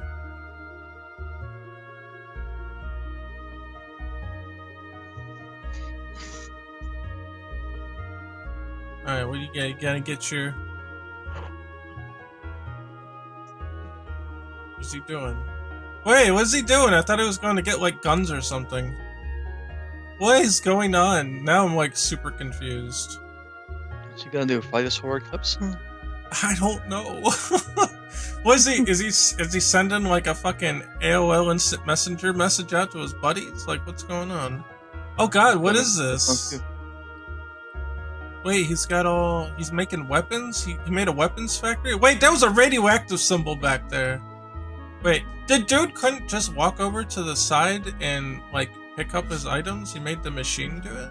Wait, what the fuck? He's got a jet... Alright, this is weird. He's got a jet engine? This is some Commander Keen shit now. It's like, oh yeah, let's just grab our radioactive fucking shotgun. Yeah, that's cool. I'm sure that's safe. What? You mean to say you didn't have a jet in your backyard as a kid? Look, we don't all live in Europe, Tim, alright? The kids in the United States had to make do with sticks. I don't know, this looks United States based. I know. This is some, like, real Commander Keen looking shit.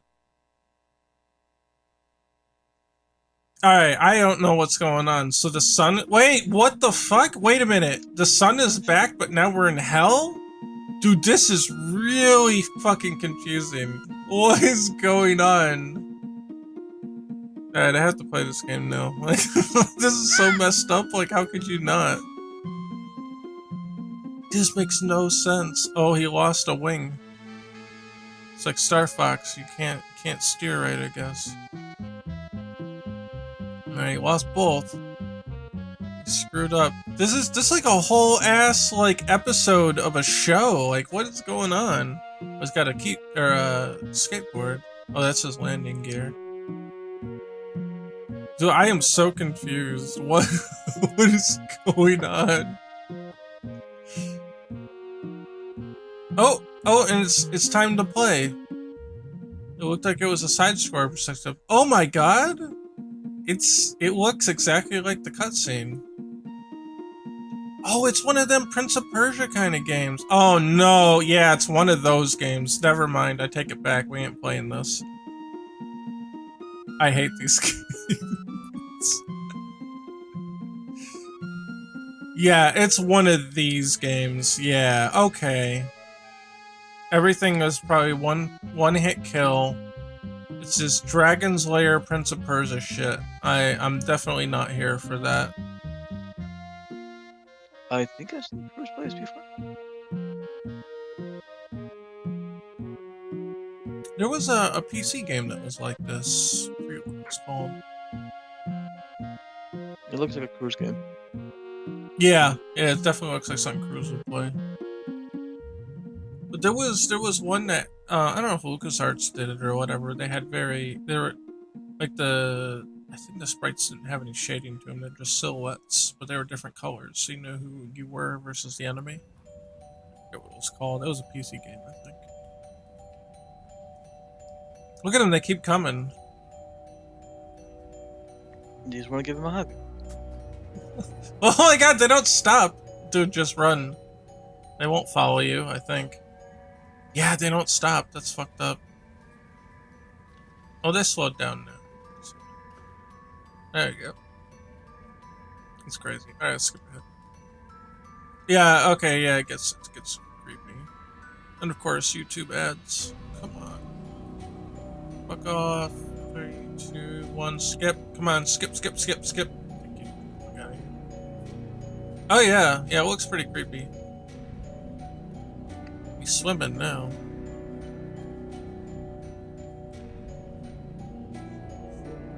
That's funny, I've never heard of it before. Hey, it's bug people. Or something.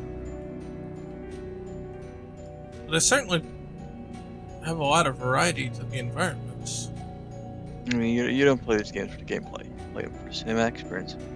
Yeah, probably. It's one of those very deliberate, almost like Don't puzzle. go past the hollow window. I like that jump. Like, what the hell was that jump? You can't do that normally. Don't show the whole game now, okay, man. What's that? Don't show the whole game. Alright, Jesus. Just looking around. Anyway, I don't know. This looks dumb. It looks like he's got rosy cheeks. I don't like it. Make a line going down and stuff. I did make the a diagonal line. Oh, A diagonal line. like this? It's sharper. Sharper?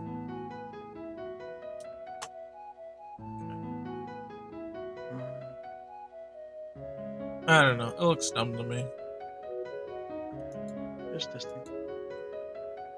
I don't like it. That's not okay. Anyway, the point is, you're not gonna be able to fucking see it though. It's gonna merge into the background. Just do this.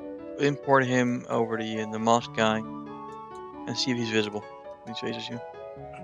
He'll be sort of visible, not very though. I can already guarantee it that it's actually. You know what? I'm gonna leave the space. Not too much space, but because I'm gonna eventually outline it anyway. I need space to draw into. Why are you idling him? Shadow monster. There. Think. Here. Oh, let me close all this.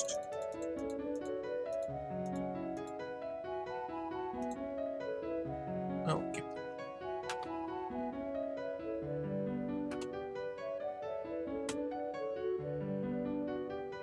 Okay, so we'll go to our project folder, go to enemies, mass stalker, we'll put the shadow monster. Let's see. It is 16 pixels per unit. Let's see. Full rectangle. We'll do multiple in case we ever want to add to it. No compression. Then we go here and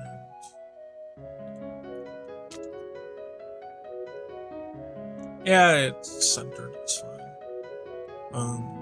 Actually, let me. Oh,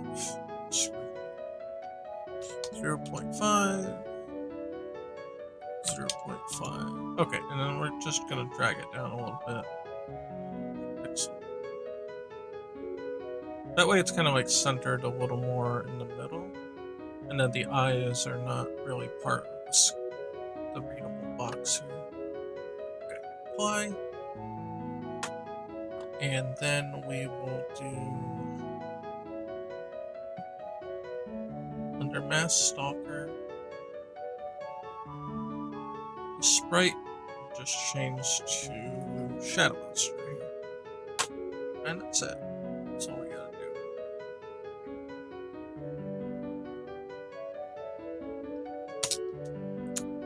What's the hotkey? Shift enter? No, wait. It's shift click? I thought it was shift space. Control space? No? Shit, there's a shortcut that you can maximize whatever window you're over. Is it alt space? No. Shift space? Alt control space? Shit, I don't know what it is now. It's killing me. It was something like really simple too. Oh, alright, whatever. Let's go visit the mask. There he is. Oh no, because he's on the black background. He's gonna be flying around. Yeah, I mean you see him, but it's kind of hard to see what his whole shape is on black backgrounds. Yeah, that's why I think he needs more details for the reds, but I think it would look cool. I mean, the ultimate solution is you have to outline him though. Like you can't get away without it.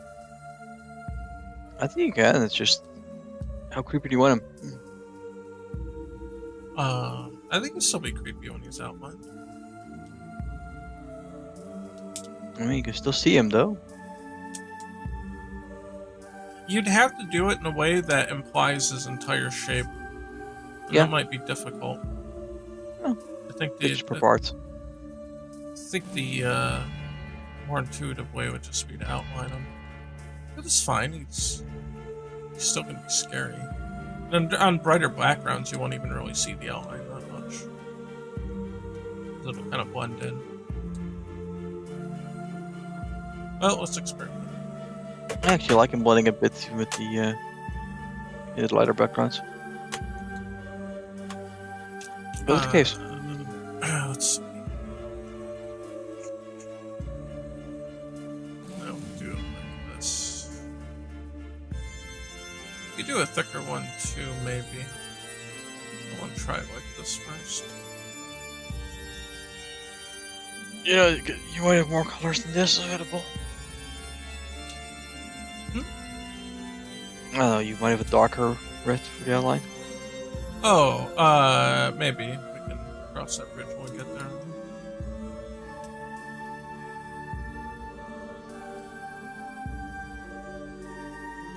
Selectively fill in a couple corners here.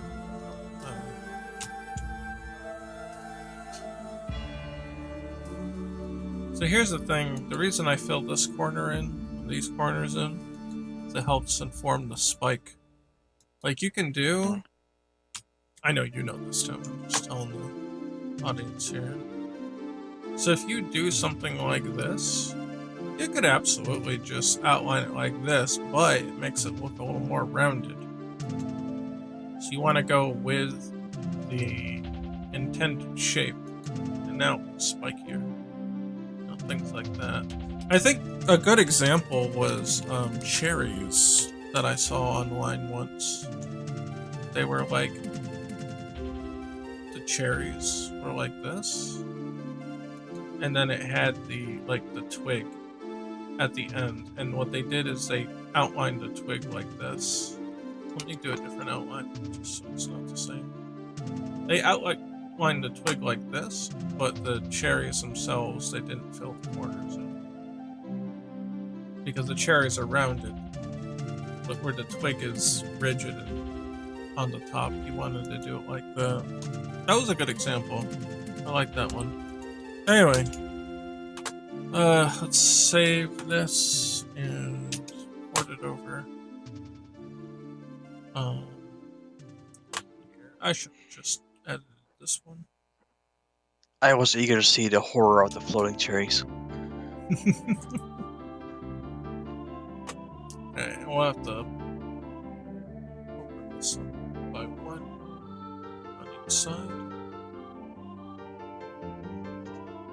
Now it should be much easier to see.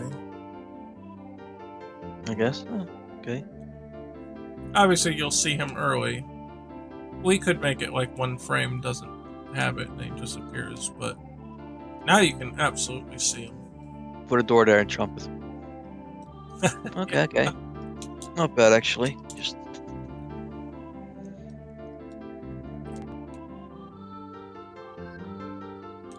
Ooh, there it goes. You're coming back. Oh, he got me. He's bigger now. It's harder to get around. Yeah, and here it sort of disappears against the bookshelf a little.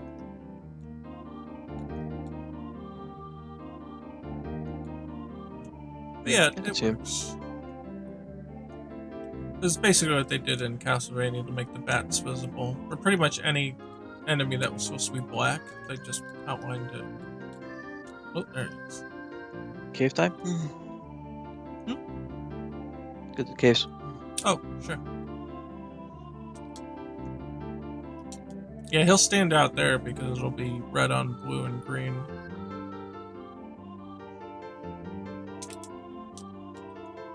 Oh, there I it found is. them using your walking there instead of the doors. It was close enough. It would probably been about the same amount of distance to walk to the doors. Well, I challenge you to get to the top without being hit. I'll try. You can kind of game him by like jumping up to make him go higher.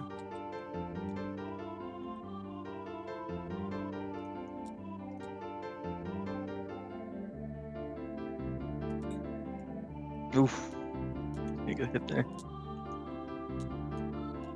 Run for it! Got it. Ooh.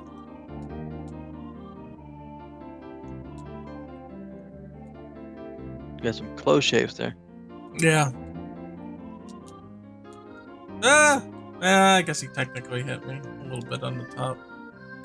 That was close. You could do other things like making them like flicker between two different colors too. Might look cool. I don't have an Oh, you need animation. some sort of animation. Yeah. Yeah, I don't have an animation set up for the character. I think it's just static, but it was just a quick test. It was more so trying to get the movement than an actual character in there.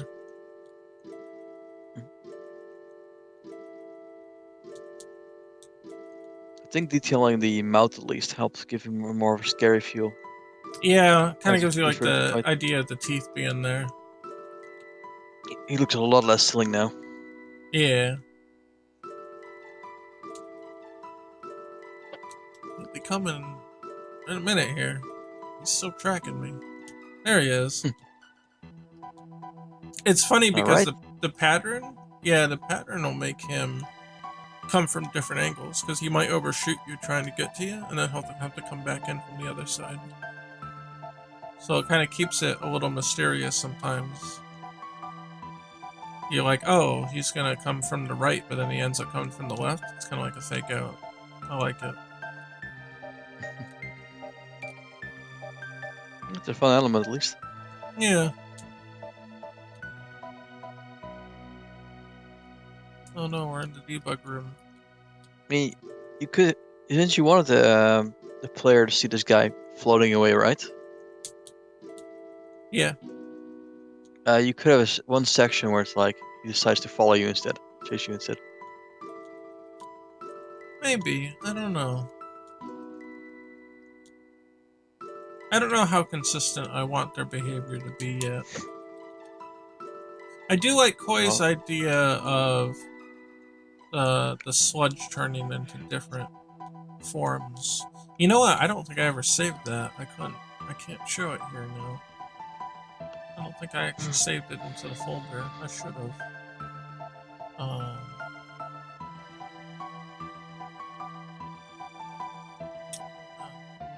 Give me that spray, by the way.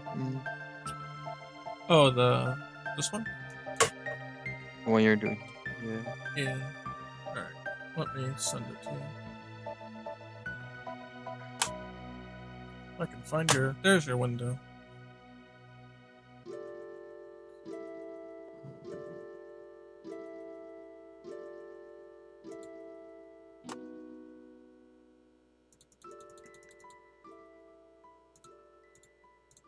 Get rid of all those tabs then. Okay. Alright. Well, I guess while you fiddle with that... I'm not fiddling with it now. We should probably set up the area. Yeah, I was going to say, let me set up your area so you can actually start doing stuff. So what we want to do here, we want to give Tim his own little area to work in. And so here, you see how I have the first map loaded automatically here? I can actually take that out if I unload that. And I'll have to reset the player to the default. If I take that out and there's no level loaded and actually remove it from here, then what happens is that it loads the default. And so we can go to the T stage as Tim's map file. And that's its own one. See where it says test Tim. And that's got its own tile grid all set up, and it's got the door that goes back to the I guess the debug hub here that can go to all the stages. And then original is the mansion map. And the M is my playground. That's my file. That's test mark. And so what we want to do is we want to make sure that that is set up so that Tim can mess with his, and it's got its own tile map and everything's all happy. So, so Tim here, it's in this folder. So if you want to, test maps? If you want to automatically load the test Tim, you want to make sure master level is here. That's what gives you the character and the HUD and all that, and sets up all the gameplay systems. But you want to add onto it you want to just click and drag your test Tim file into here as a sub scene. And what that'll do is it will prevent the level, it will prevent the default level from loading, which is the debug area. And then it will just load this one and stay here. So you can just load that and do whatever you want here, and then you can just keep testing it without having to worry about walking back here and then going into the door and stuff. So that's how that works. I set it up that it'll do that. Now, you will have to change the player position, so master level might get overwritten, but that's fine. We can deal with that. That's not too big an issue. But you already had like one room in there before, so you just work from there? What's that? You had one room already in there, so it's just one platform, that's all. There's actually no rooms, it's just one giant void. So you could just jump off and then just woo and see he's falling. That's it, he's going. Yeah. Wow, he's gaining speed too. Bye! Yeah, you can't even see the original platform now, he's just falling. Bye, Ricky. Off to the void. And go to the abyss and fight Satan or something, I don't know. That's pretty much it. It's a real abyss. There's nothing out here. It's all dark. But yeah, so it's just a blank area. I'll show you how to create doors and map zones. But first I want to get you set up with your own tile map. So, let's see. We should probably just put those in tile sets. So, I'm gonna make a new... Wait, tile palettes. Yeah, you could just dump it in here. I would dump the sprite file in here, and then when you export it, it'll export into the same directory. So let's open up our test one here. What I did initially is now I filled all the tiles with no tile. That way if they ever accidentally get used, it will know that they're bogus. And the idea is that the entire file is going to be that, like, from the get-go. And that way, all of the tiles are predefined, and they have some sort of visual component to them. You haven't placed the bear anywhere yet? I have not, no. Yeah, there's the bear here, by the way. Tim's bear. Tim wants you to know the bear's there. No, I haven't. I have not touched the visual aspect of this project for a little bit. I've been mostly working on generic coding for all the projects. I think I've been messing with the sound system mostly. Okay. You know, I think if you hold Alt or something, you'll actually snap the grid. You're right, I think you do, but it's fine. I made it without it. So I'm gonna save as... I'm just gonna call it the test Tim tile set. And then they're all predefined here. And then you can just fill them in as you need to. And we'll make an export of that, which should go into the same folder.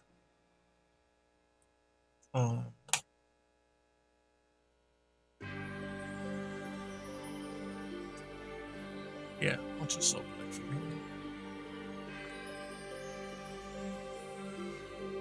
Okay. And then what I'll do is I'll never touch these files. Those will just be yours to do. And then when I go here, you won't have to do this part, but just kind of getting it set up here. Oh yeah, where's the tile palette window? I don't have that open right now. 2D tile palette, yeah. Right? Yeah, it wasn't open. Okay, I'm gonna put it down here for the time being. Excuse me. How did we do this again? Create new tile palette. Test 2 tile palette. So what are we seeing here? Are they actually shared across all the maps? What or what shared? All the tile palettes.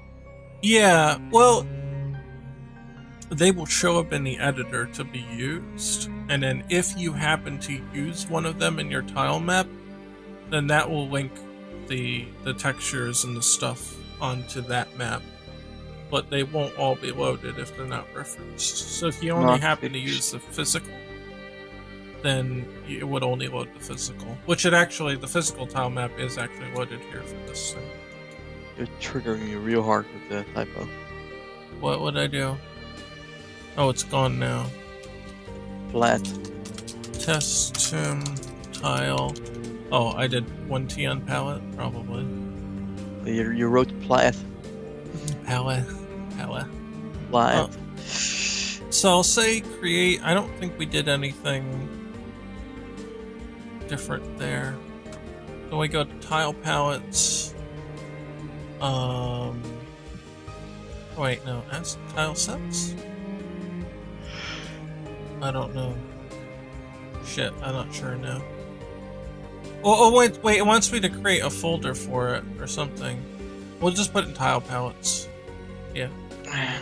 You know, we were seeing before, the ones we made on the other map are still available for use.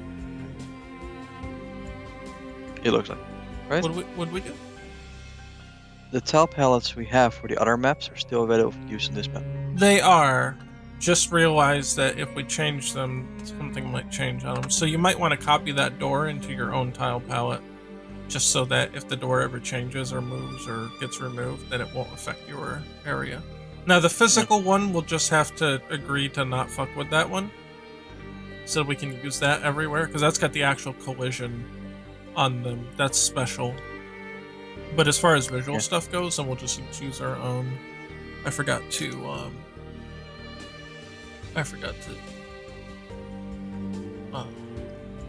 sequence these out. So we want. Oh, we gotta set it to multiple. Apply. Okay, and then we'll slice.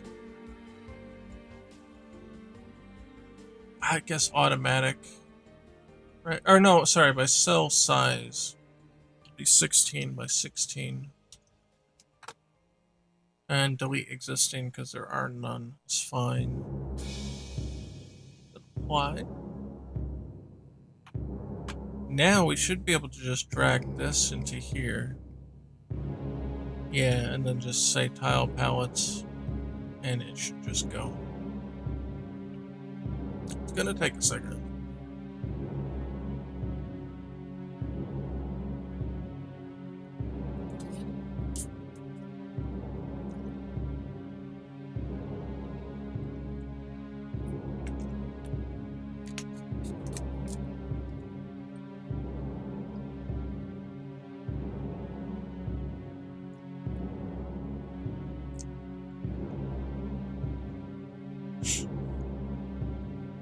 Okay, more than a second. 37 seconds. So now it'll be in here, along with the other ones. And then you could just take this and just doodle on it. Not the physical layer, but let's say that the floor layer is gonna be just this first one. Okay. Oh, Tim, make sure you have the correct Unity version we're working on for this. I mean, I was able to load the project on my end, so yeah, I do. See if you have installed. Could you just run Unity Hub and check your installations? Make sure that you have a 2020.3 F1. Wouldn't Unity Hub have bitched at me for it? What's that? Oh, Unity Hub wouldn't have open it at all if it was the wrong version.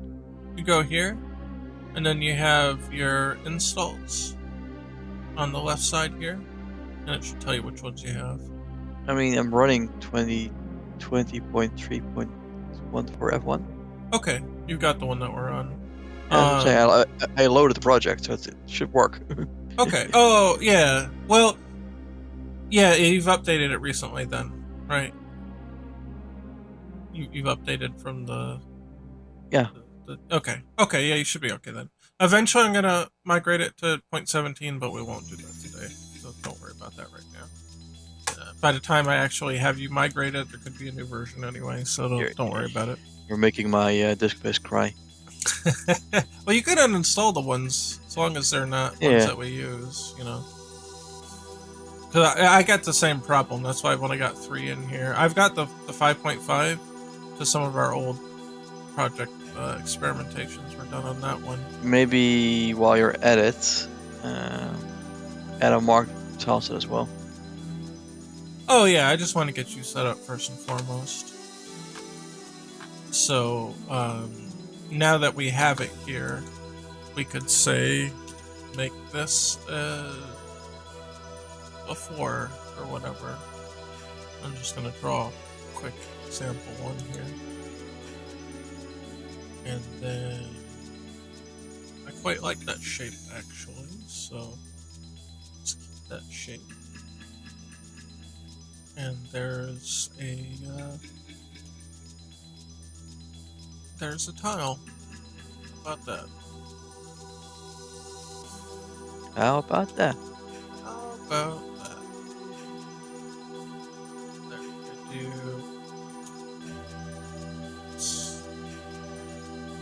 There.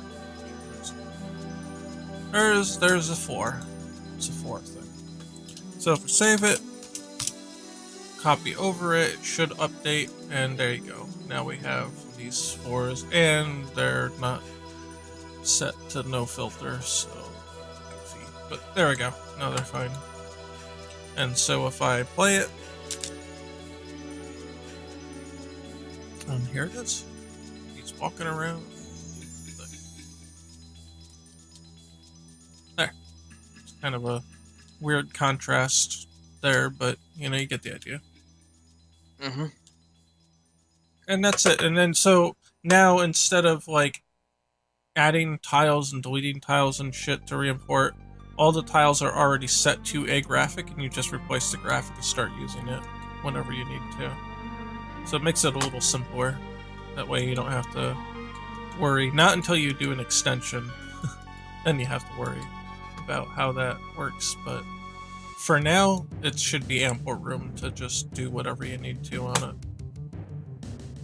So let's save that. Yeah, actually, what I would like to do is copy the door over for you.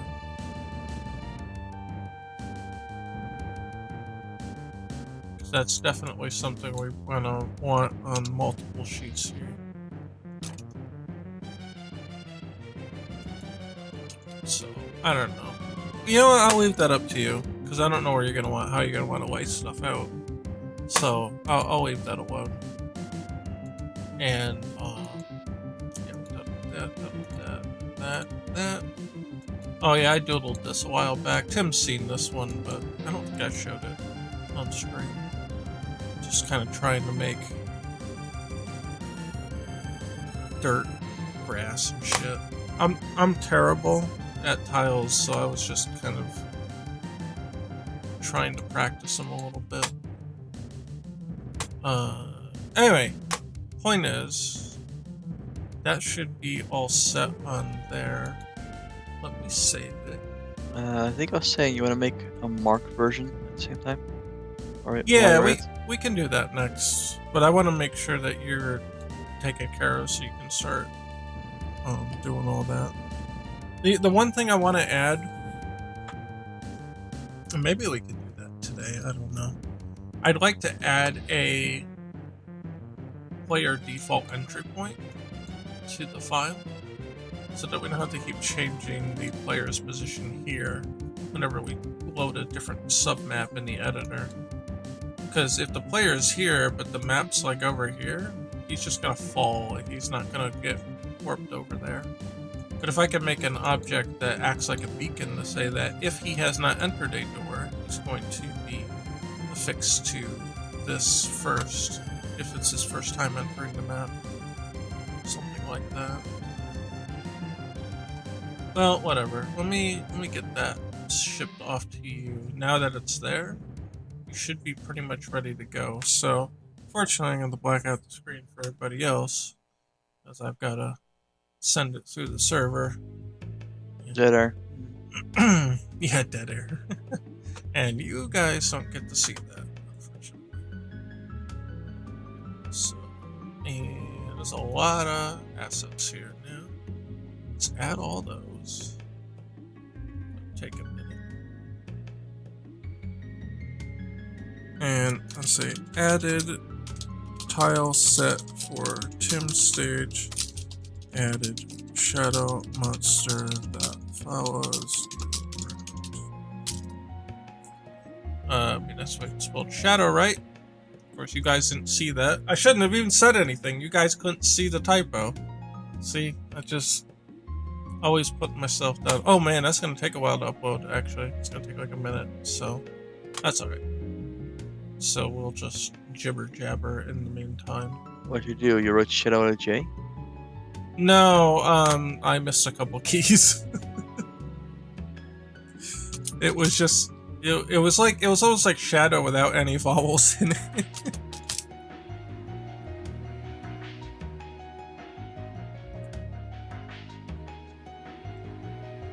It's a going. Oh my god, it's only, well, it's not that it's like a lot of data to upload, but it has to communicate with the server to make like a new file marker for all the new files, and there's like fucking like 400 new files were created because we created that tile set. So it turned into a monster. So it's like barely a third of the way done. I should die, monster. Not yet, no, Jesus, it's not done yet. Don't fuck with it. I should die, monster. What's that? I should die, monster. I know, you type with shadow. It's a shadow monster. Yeah, the shadow monster. No, like the tile set, because we designated like 500 new tiles. Yeah, you turn the tile set into a shadow monster. Oh, yeah, I see what you're saying. Alright, well, I've got it off screen. Should be safe to come back for now. Fuck around with this. Man, I wish I knew what that shortcut was, though. Google it. I should. But now I'm stubborn. It was something. You had the mouse over and then you had to do something with space. Hit everything till the computer breaks. Oh, shift space. That's it. Shift space. See? Just you mouse over to whatever and then it instantly... Is that Unity only? Yeah, it's a Unity thing. Yeah. And then you can just hit it and go. Oh, that's neat. And we're in Timland. We don't want to be in Timland. We want to be somewhere else. Yeah, it's super helpful if you just want to, like, full screen, like, the gameplay and test something quick without it being automatically set to do that.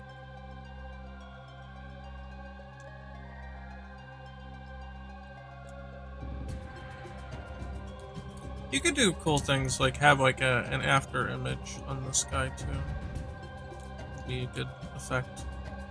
It'll give you more directionality, especially if you take just a screenshot. It'll be more apparent that it's moving. You could have it placed one every 5 or 6 frames. Probably be a cool look without looking too complicated.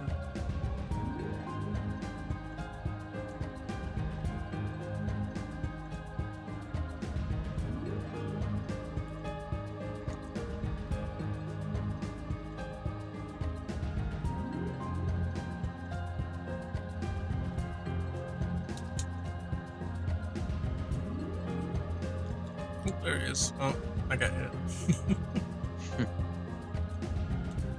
Yeah, you were talking before about like health and stuff. One thing you would want to do is to have a health component that you can add to anything. So everything works off that same health component. And then if an attack occurs, you just do a get component, you know, like health controller. And then you interact with that. And that way the enemies and players have the same health controller. It's easy, very systematic to deal damage to something. So if you had like a Ford trap that could damage enemies and players, you don't need to write special code for that. You just say anything that comes near the Ford trap, if it has a health component, then you just deduct some health if you find it. And you can do some easy systematic stuff. But it takes a little bit of planning to get that structured correctly. So I'm not 100% sure how I want to do that quite yet. Or get there eventually. Yeah. We also have to worry about actual hitboxes too. That's the more complicated part. Having hitboxes not be just the collision boxes here. So you see the boxes around Ricky and stuff, but that's physical collision. You don't want that to be necessarily Ricky's hurt collision. And same thing with the enemies too. They may not line up like that. And then you'd probably have a separate layer for hurt collision boxes, and that's what'll get checked. If it's a hurt collision, then it's gonna check for the hurt box or the health controller. And, yeah, it gets a little complicated. I guess you would say that whatever object has the rigid body, that's the one that you want to check the health component on. Just mandate that your base object has to have the health component and not the health hitbox. I think that would make sense. You notice that the Shadow Monster actually doesn't have any hitbox at all. He's just a floating right now? image. Yeah. He will eventually, and he'll only have to have a hurt hitbox. Or I guess a hurt box, if you want to call it that. It's a fighting game term, but it works. Because he doesn't get to interact with walls, doesn't matter, he just phases right through.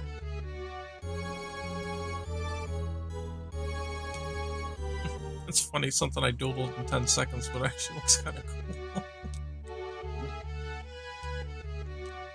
Can you show me the jumping frame? Sure. Okay. Oh, wrong spot now.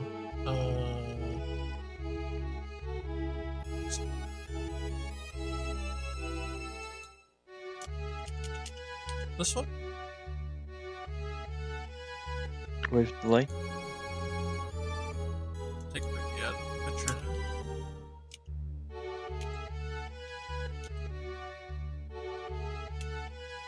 One more. I want to see the teeth. This one? Earlier.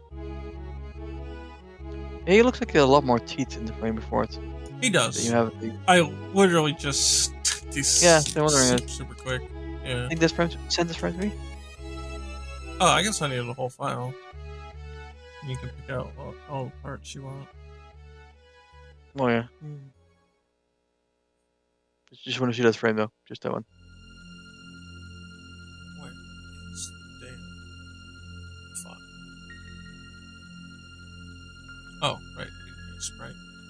T for door monster. The A, B, C, D, E, F, G. I think this is one.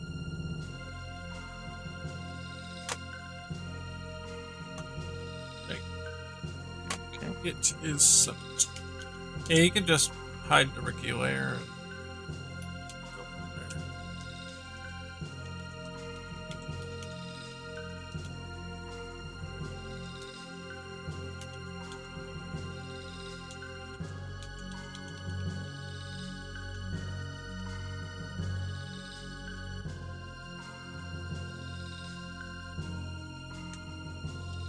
Oh, the upload finished, by the way. Yeah. So go ahead and download that. And you remember how I set up the scene, right? I opened master scene, and then you drag Tim test into it. And that'll get you yours set up. And then you don't have to worry about it, because it's just... Then you can just hit play, and as long as an actual level file is loaded as a subscene, it will prevent the main hub file from being loaded. So you're all set to just kind of... You can just test, you just hit play and stop, and hit play and stop, and just test all you want.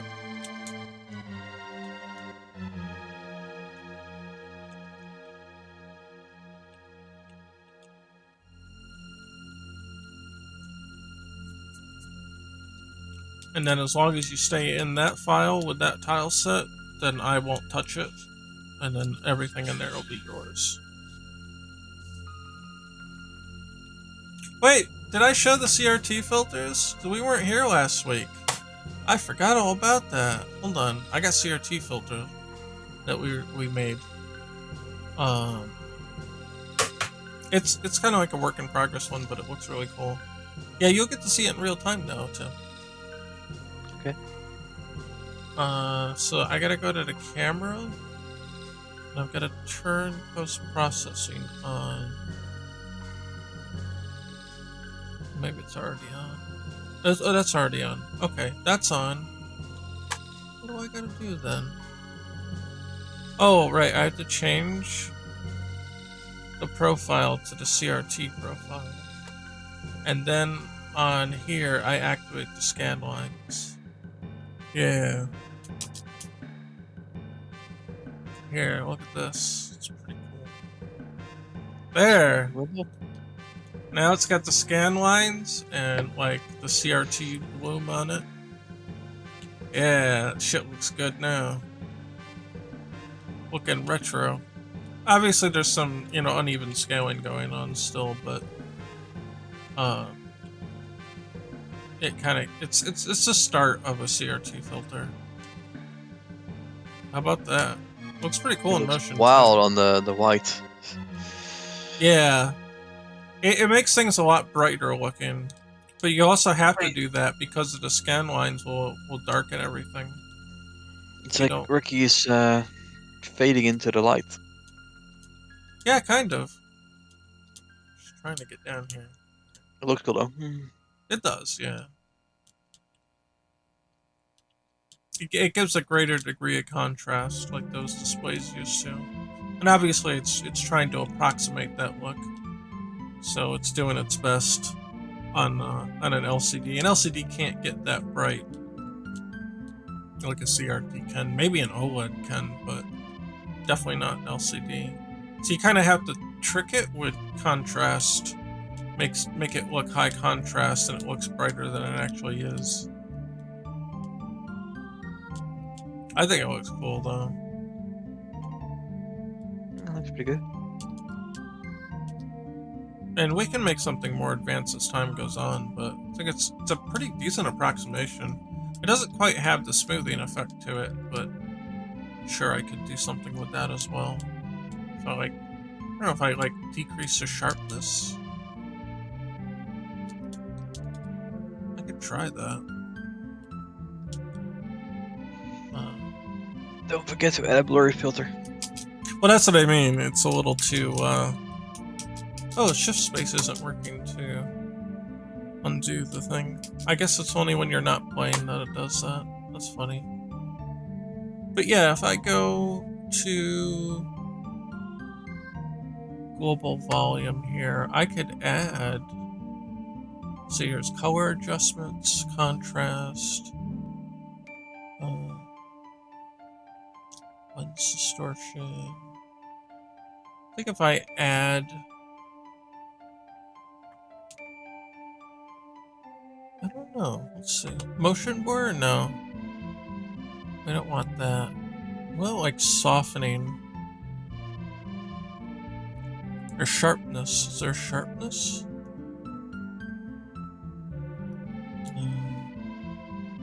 Lift? Gamma? Maybe? I don't know what that is. Remove. Channel mixture? Color curves? Channel mixer. No. Let's color stuff. I don't know. Depth of field, film grain, motion blur, Panini projection? What the fuck is that? Split toning, tone map vignette. I don't know.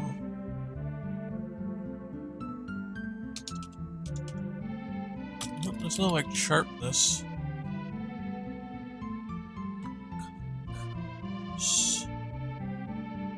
Yeah, I don't know. What's lift gamma? Oh, lift gamma again. No, that's not. That's gamma stuff. That'd be like if we wanted to increase the base brightness, basically. Film grain? I don't know. It's possible that there's no sharpness one here. Alright, what is Panini projection? I have to know.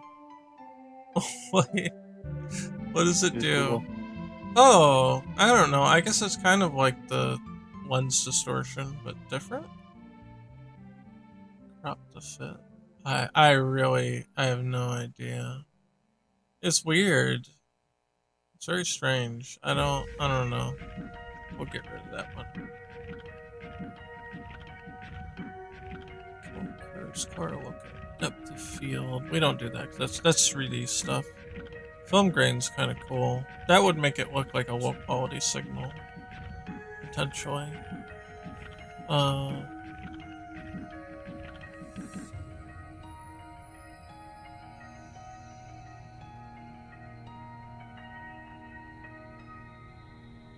I don't know.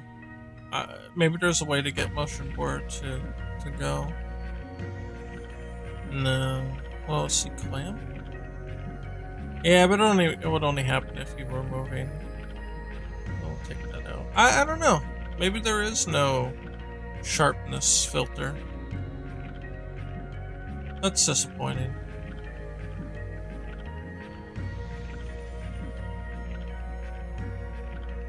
That's weird. You would think that would be like one of the basic ones that they'd want to put in here.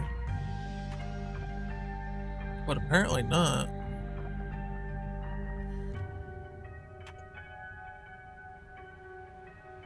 I don't know, what about film grain?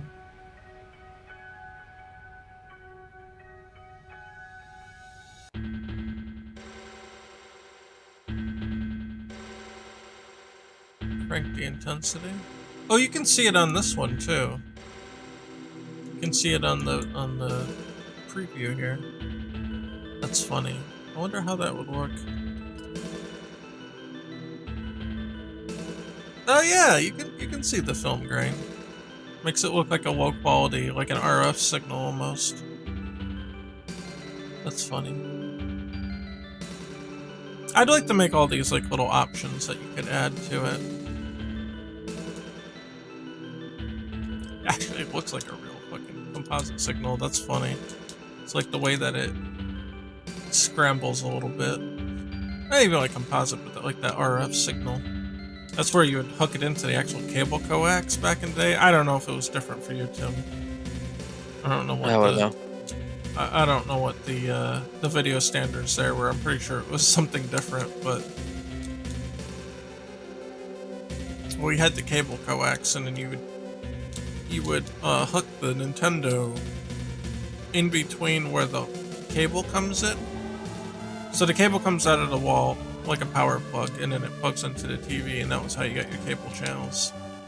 That's what I called the cable, because it was an actual cable plugged into it.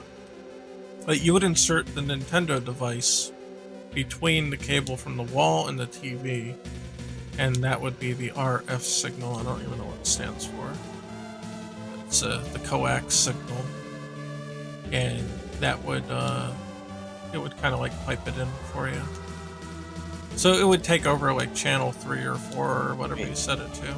Yeah, I have something like that. Yeah. Oh, okay. But it would result in grainy video, kind of like this. Oh yeah, but I recall mine at least being also very wavy, just with cabling, I think. It could be, yeah. That could be caused by anything, either bad cable or, you know, EM interference. You know, anything like that could. Yeah. So in my experience, the NES is a little more wavy. Yes. Yeah. There's a constant wave going across the screen. And some of the old TVs were like that too, depending because they were also subject to EM interference, and that could cause them to just do that period, or if they're not set properly, or any number of reasons.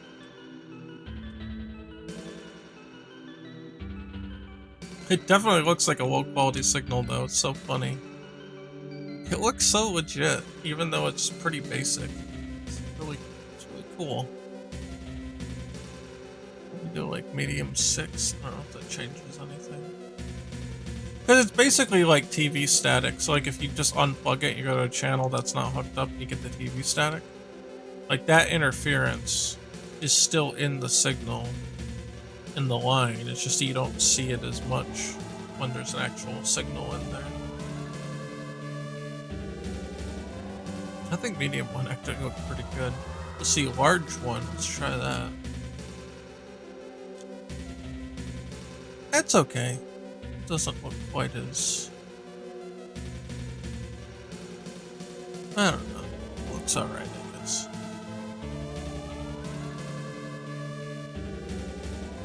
Large 2. Oh, you can do a custom one. That's neat.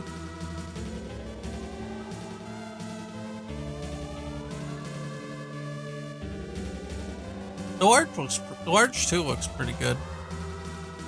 It's just light enough that it looks like that signal interference without being too crazy.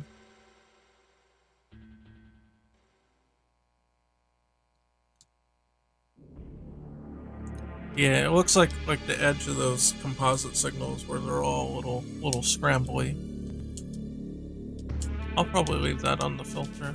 Yeah, if go ahead. I'm gonna send you a file. Sure. I see him. Let's see, copy image. Okay.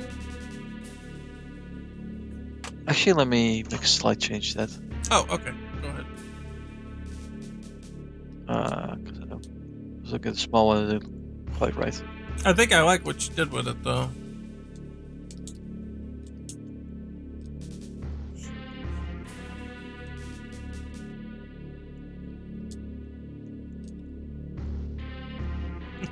I like that filter, though. It looks good. Just like the old days, baby. It's like them old days. There you go. Oh, okay. I'll say it's definitely more apparent in rooms that aren't just like black backgrounds. Okay. Oh, he pops now. He pops with the filters on. What's that?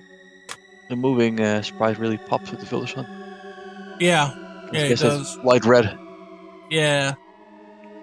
Let's see. Door monster, shadow monster. Okay. And I'll put it on a new layer here. See it? This is Tim's new version here. Looks pretty cool. Let's save that. It's gonna be messed up in here. Oh wait, it didn't save, right? How come it didn't save? Oh, you know what? I bet it's the other one. Yeah, it's in the other folder. Yeah. Wrong folder version. Well, we have to turn it off anyway because... You want to update? Yeah. Well, it'll update, but I can't recut the sprite while it's running. It'll get upset by that. So if I go into here... Oh, I don't have to! You put it right in the dimensions that was given. Well, that makes it easy. Lucky. Yeah. You mean the same file, but I don't recall if I added the pixel. I dropped the eyes 1 pixel, but... I noticed that they didn't reach quite all the way up to the top. There he is. Yeah, he looks more and more menacing now. Honestly, he looks like Fry Guy now from Mario 2. You just did what I did. You just did it a different enemy. I made him the mask. I made him Fanto, and you just turned him into Fry Guy. Good job. It's right back to where we started. It's Mario 2 all over again. I figured those corners were more like a door frame, and he's like a malleable shape, right? Yeah. So I think leaving it spiky like that and bit It makes wild sense. and loose, you know? Like an animation, you would see those things like a flaming in a way, yeah. Exactly. That's what I was thinking. That's why I thought of Fry Guy. I was like, oh no, it's Fry Guy. This looks like flames. That would just kind of wisp around in animation. Yeah. It is creepy now, right? Yeah, it is. It works. I like it. He looks very menacing. And just giving him more teeth, you know? Yeah. Yeah, I noticed that. You spaced him out a little too. I try at least to keep some of the randomness in it, because you have that non-symmetrical design. Yeah. I felt it was important to keep that. Yeah, I think so too. Why are you dodging him less back? Good now. He's not big or anything. There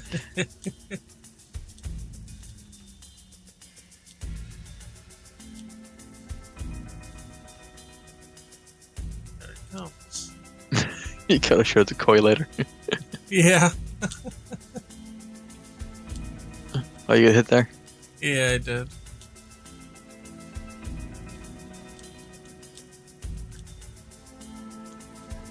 Ah, stuck in the wall.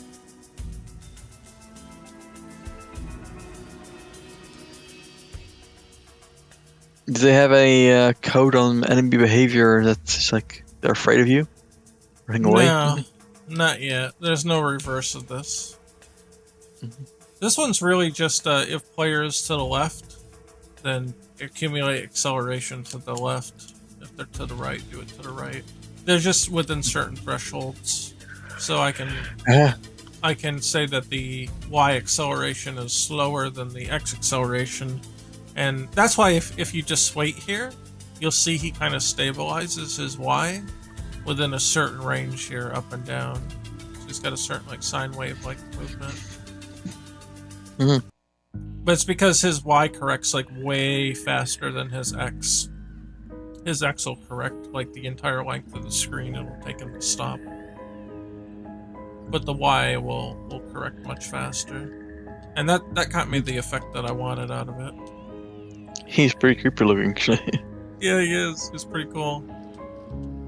And all came out of a 5-second doodle.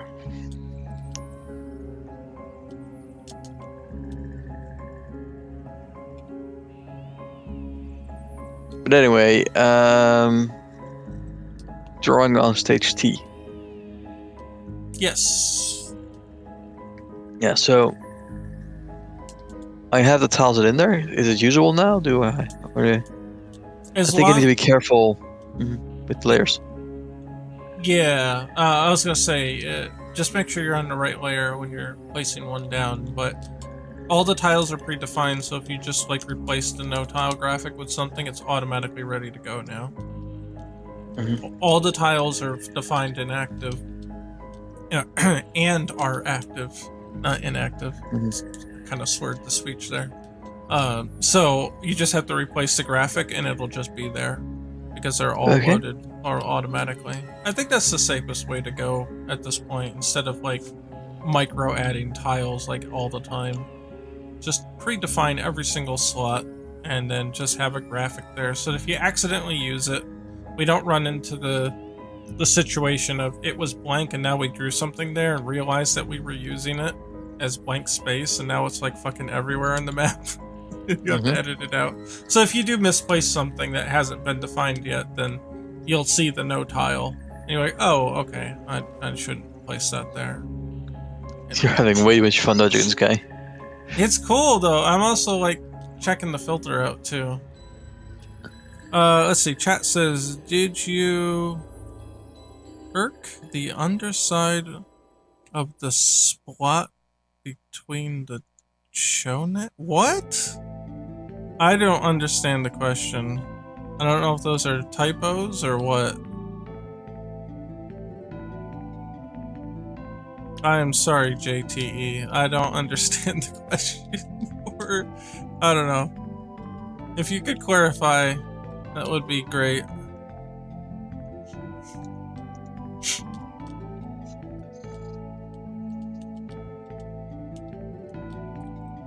Yeah, so I wanna actually seriously add the old man filter here. By that I mean the CRT filter. I'd like to give controls for everything, so if you don't like the film grain, you can turn it off. Or if you don't like the scan lines, you can turn it off, which is weird, but you know, whatever. I think it should be customizable.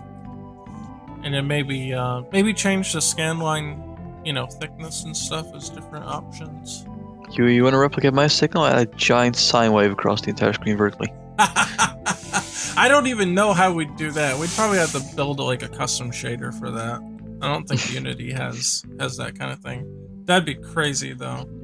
Just to have the signal at the end. Mine, when I was using low-end cables on the Super Nintendo, it was waves, but they were all down the screen. And they were traveling across the screen almost like an ocean. But they were very small. They were like this. If you see the way my mouse is moving, like they were like that, but they were very thin, up and down, up and down, up and down. So I recall a bigger one. Yeah, yours was probably like a whole one up here. That's what it sounds like. And I've seen those too. I've definitely seen those. Yeah, it's so bad that you know the Sniper Joes in Mega Man 2? Yes. Yeah, I never realized they were humanoid. Really? So far. Wow, was that bad, huh? Until I saw the sprites later on, I'm like, wait a minute, they're just human figures. Yeah. Dude, that sounds wild. I would like to see what that game looked like to you back in the day. I could probably still hook it up. That's true. Yeah, I mean, if you hooked it up to a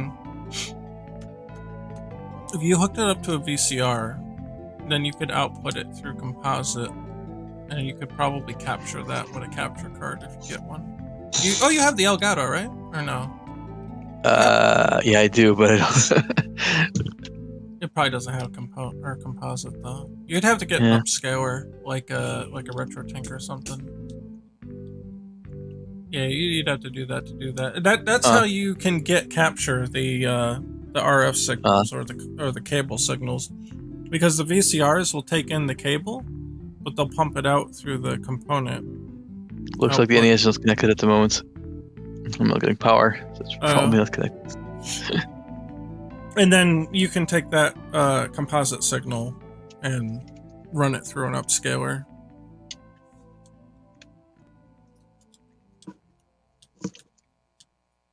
And then that's how I would stream it. I'd plug it into the VCR first, and that converts it to the composite, and then I can let the RetroTink pick it up, and then send it to the video capture. That damn RetroTink's a fucking miracle device. He keeps updating it like every month too with new shit. It's crazy.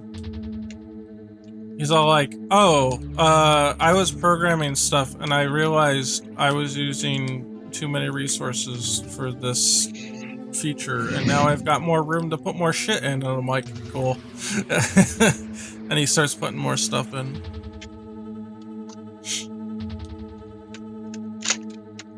So it is good. I definitely feel like I got my money's worth and more with that one. It's good shit. And that's the new model, the 5X, not the I mean the 2X was fine. It was only like $70, the 2X. And I mean, it didn't do a lot, but it did exactly what you needed it to do. But the 5X, man, that thing does everything else that you could possibly imagine.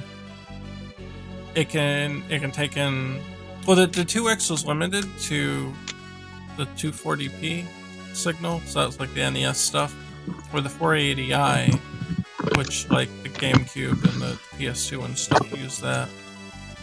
But like the 240p, or I'm sorry, the 480p, the progressive scan, when they started to get into the HD resolution, so some old TVs had progressive and some didn't. But it was kind of more like the HD TVs had that kind of stuff. that stuff it didn't do. Anything like that and higher, it wouldn't do. But the 5X will take basically everything. Like, if it can produce a signal, chances are the 5X can capture it and figure it out. Oh.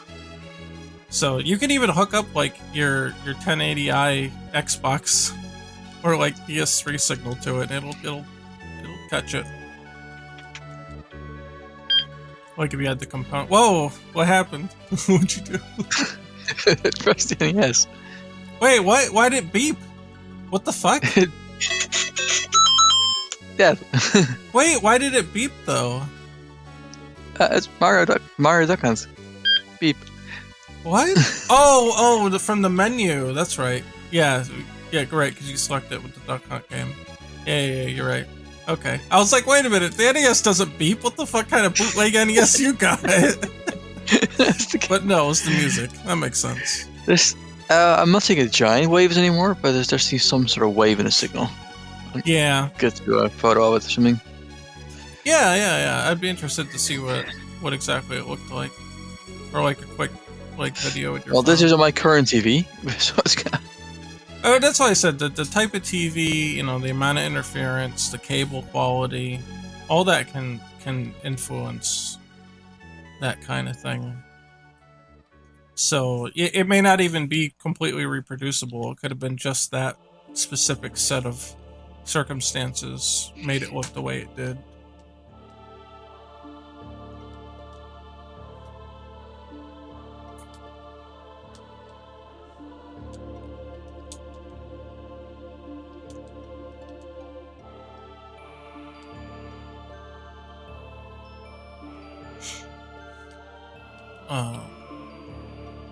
Yeah. Send it to Chris. I'm trying to think of. I guess I have nothing else to show.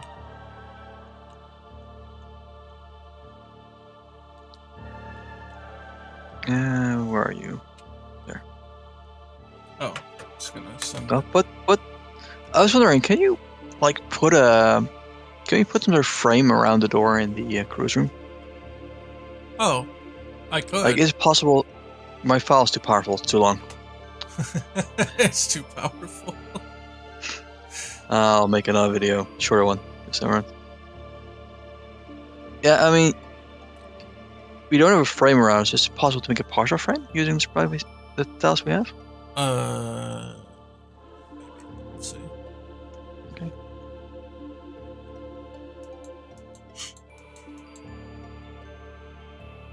Oh, and I'm gonna move the player this way. Wait, where the hell is he? Oh, it's not close enough. He's gotta really get thrown over here. Okay. Still too powerful. Jeez, no. They really want me to get nitro. I know, they really do. I mean, I have it now to boost the server. I just use the Patreon money for that. I figure I might as well keep it and boost the server. It helps the community. But it's really nice just being able to upload the big files, for sure. Well, even a 4-second file is too big according to this thing. Well, it's mostly the size of it. It can't go over like 8 megs or something. Yeah, a 4-second video file is over 8 megs apparently. Yeah. Well, especially at high resolution it will be, yeah. That's nuts. But I think 8 megs is the highest they'll let you go without nitro. I'll just upload the long ones to Google Drive or something. Yeah, that would work. That would definitely work. Let's see. Visual map 4. What layer is this door on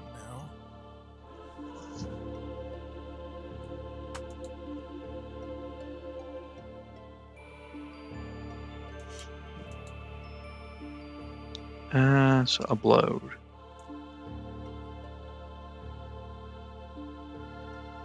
Oh, it's on background. Okay. So I can use the 4 layer then.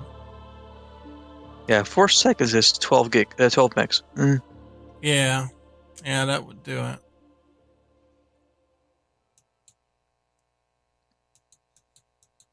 Alright, let's see. I've seen some interesting effects in Near Reincarnation when they have like the story sections, which are like a storybook, shadow puppet kind of look.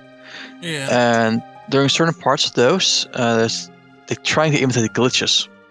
So you have like a whole wave going across the screen. Yeah. Those It's are pretty interesting looking post-processing overall. effects and Yeah. shaders, yeah. Unfortunately, there's not really a good cutout here for this. This is probably the best pattern we got Yeah. to add. And it works, kinda. But Yeah. I think having the whole one probably makes more sense. So we need some sort of alternate for Yeah, on the AB8. I agree. Okay. I'll leave it like this. Yeah. I feel like if you continue the yellow frame around it, it might work. Or put the pillar next to the frame immediately. Well, I guess, yeah, on the side here, next to the swirly frame part, but yeah. Next to the swirly, put the pillar right away next to it. Yeah, I think that would work. I think that'd be alright. You could probably do it in the sheet right now as I'm uploading. Well, this is why you have your own thing now. You can experiment with it, put it on your map. No, I know, but you can do it too. I miss you uploading. Yeah, it looks a little bit too fancy here just to have it like that. Alright, let's see. Yeah, it looks cool, but Yeah, we got tile sets. then you need to put the candles in as well. Yeah. Oh, can we open it? Oh, there it is. Okay.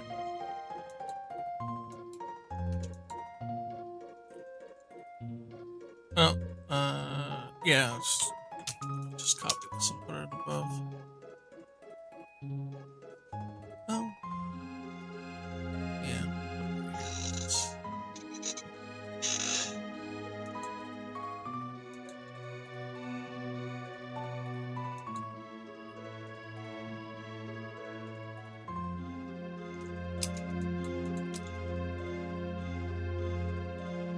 Yeah, that works.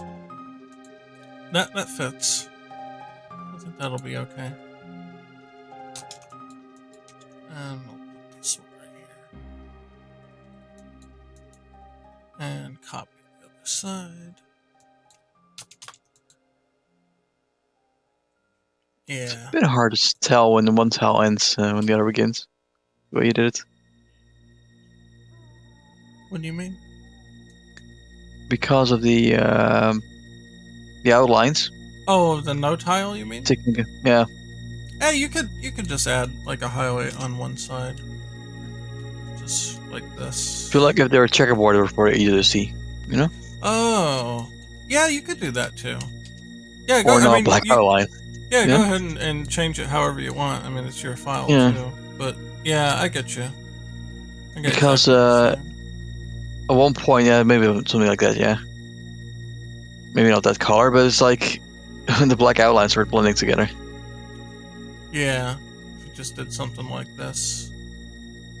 Well, that's not noticeable enough. But I don't know, say summer red, right? Yeah, you could just checkerboard it like this. It'd be a little easier to see.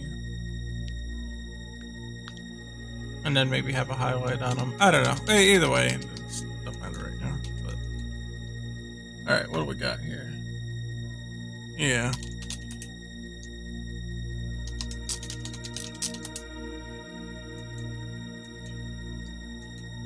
I think here's the drive link. Wait, are these tiles the same here? Let me check.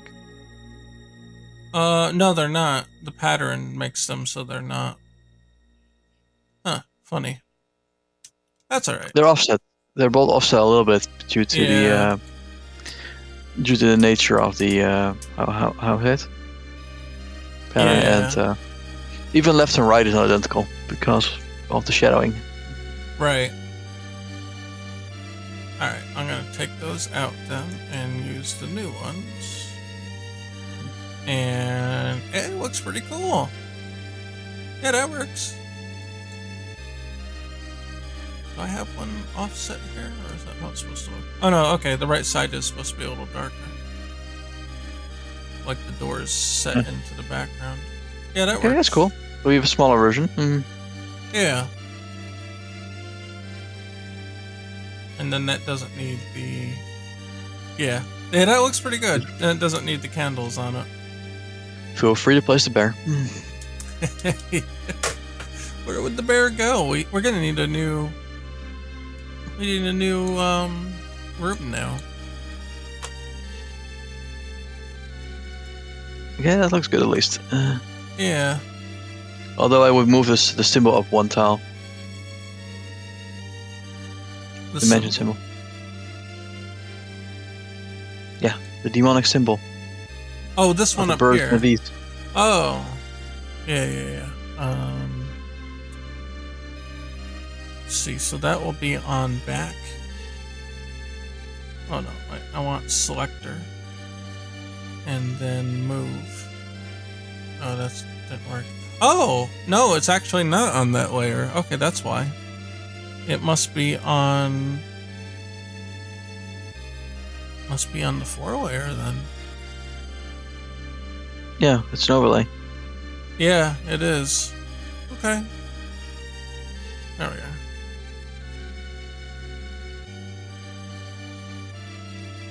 Yeah, there we go. That's better. How about that? Yep, cool. Got my old man filter on. It's feeling like an old game now, baby.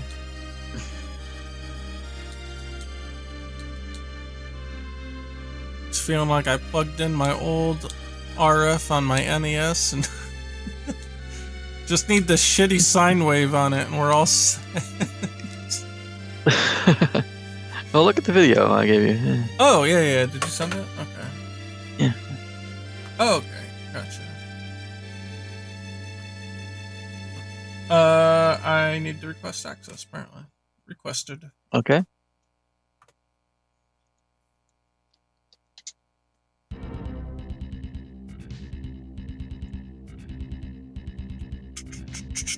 It's so weird sometimes when you get access requests from people you don't know. Do you really? That's funny. I don't know if I've ever gotten that. It's like some people are like, yeah, let's try. Maybe he gets it. It's like, no. Alright, there we go. Now it's going. It's hard to see. Let me, I'm gonna download it to get the full quality.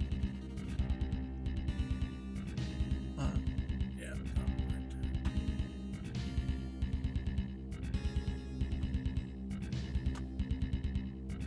Yeah, here we go. The full shit quality. Oh yeah, it is a little wavy there.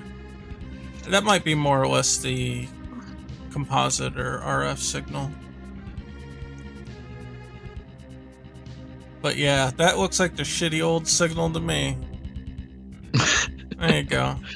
Yeah, that's the signal artifacting. So, like, I don't know if it's a compression thing, and that's why the little waviness occurs. But you could definitely see it there, where it's kind of wavy between the things. Composite has that kind of issue too. How are you connecting it to your TV? Is it through composite or the old cable? It's very old cable. All right, that's probably RF then. I mean, if it's the same relative technology as we used over here, then it's the RF signal. There's like a small little box in between to make sure that the regular cable and the NES can both simultaneously exist. Yep, that's the RF signal then. Assuming it's the same. I'm not sure why I have it because I don't even have channels anymore on that TV. You know, everything moved to digital, so we don't have old school channels anymore. Right. That's funny though. Yeah. Yeah, that man, the TV. Oh, go ahead. On the old stuff, it used to be even worse. As I said, a giant sine wave across, plus these other little wavies. Yeah, I kind of feel like that might have been some interference. Is the reason you got that one. So we were all talking about how shit looks so good on the old CRTs. Like what? What do you mean? Well, if you had composite signal, it was substantially better than that. Oh yeah.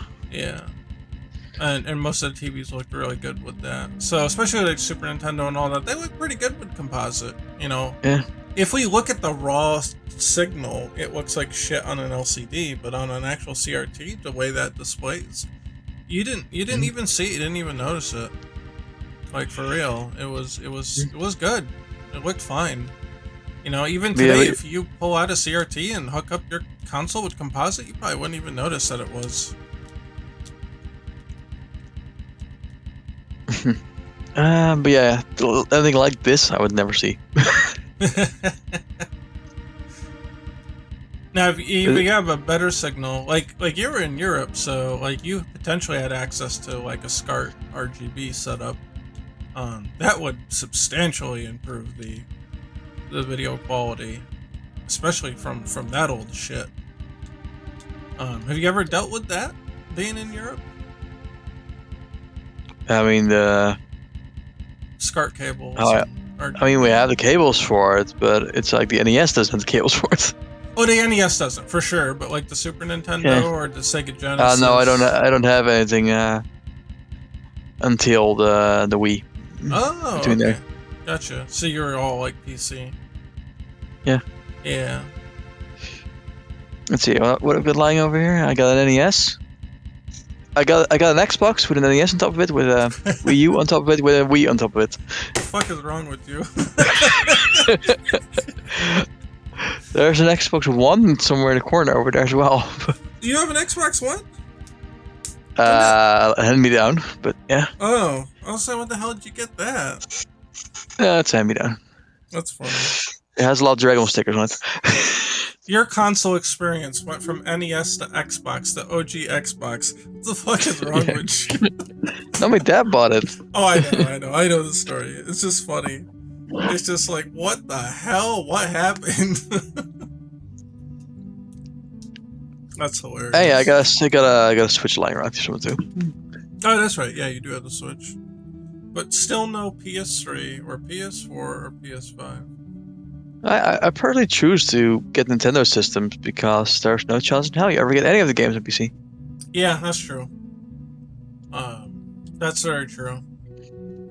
Their very exclusive nature does make them a bit easier to pick up, I think. You know, when you thinking about like what console you get. I mean, same thing here. I don't have a PS5. If Amber didn't have a PS4 already, I wouldn't have had a PS4. Last one I had was a PS3 and a 360, and so I got no more Xboxes after that, no more PlayStations after. I didn't care. Okay, they've got a few God of War's exclusive, I guess. Whatever, I don't care. You know, I mean, there's some PlayStation exclusives like that that's like, oh man, I missed them. I've been missing them for generations. So I'm like, do we care? Yeah, pretty much. So it's like God of War sounds cool, but I've never really played it. Hey, the new God of War is coming out on PC now. Apparently. Yeah, I saw that. Saw that just now. So there you go. You're all set. You can play it. Wild. Yeah, me too. I mean, there's stuff like the Spider-Man game. It's like, yeah, looks kind of cool, but yeah, that's one game. You know? Yeah, there's definitely some that they're really good. It's like, am I gonna buy a whole console just for a couple games? Like, probably not. Nintendo still has a lot of old franchises that are very beloved. You know? Yeah, Mario, that's the one that I'll usually make the exception for. When the Switch came out and they're like, new Zelda and new Mario, and I was like, that's all you had to tell me. Yeah. They look fantastic. That's it. I'm pretty sure there'll be other shit out on it that I'll get, but that's all you had to tell me. New Mario, new Zelda, we're in. Yeah. So that's the exception that I'll make, especially for Nintendo. But if it's like, you know, even if there's like 5 to 10 games on a PlayStation that are exclusive that like sound kind of interesting, they usually don't have enough weight to pull me in. But Nintendo's just got that shit on lock, at least for me. I mean, it's for PS5, it's pretty random. Whereas for Nintendo, you know what franchise you're getting. Yeah, you know you're gonna get a Mario Kart, you know you're gonna get a Smash Brothers, you know you're gonna get a Mario and a Zelda, at least one, maybe 2. And that's enough to get me through the fucking door for sure. Yeah, you don't have to tell me twice. And honestly, the Wii U was the same way. I played Mario 3D World and like that was perfect. Like I would have bought that console for that game alone. Like no shit. Well, what I'm fond of with the Wii U, at least, was the second screen functionality. Yeah, I thought it was really cool. Like I could just play. I could leave the console here, play in the other room, kind of thing. Yeah. Yeah, you could go play the game while you're pooping, and it's the console version, not the Game Boy version. Yeah. And the Switch has a sort of a similar feel to it. Just... Yeah. That's what sold me on the Switch immediately. I'm like, yeah, that's just the next level of the Wii U. I get it. It makes sense. Like the Wii. The Wii is a Wii. It has the weird controllers and whatnot. The motion controls. You know, it was its own thing. It was really, you know, it was a must try. Yeah. Yeah, I think it was kind of weird, but it was like, it's a Nintendo. You're gonna get a Mario, you're gonna get a Zelda. Yeah. I'll put up with this stupid shit just to play those. And I still had a lot of great fun with it. Between 2 Zeldas, Mario Kart, multiple Marios. Lo and behold, I hated both the Zeldas. I couldn't play the Mario game because it made me dizzy. That's your problem? Yeah, well, no, I know it's a me problem. The Mario Kart was alright. It wasn't the best, but it was okay. Serviceable. That's fun with steering wheels. Meanwhile, with the Switch, I'm really liking the split controller aspect.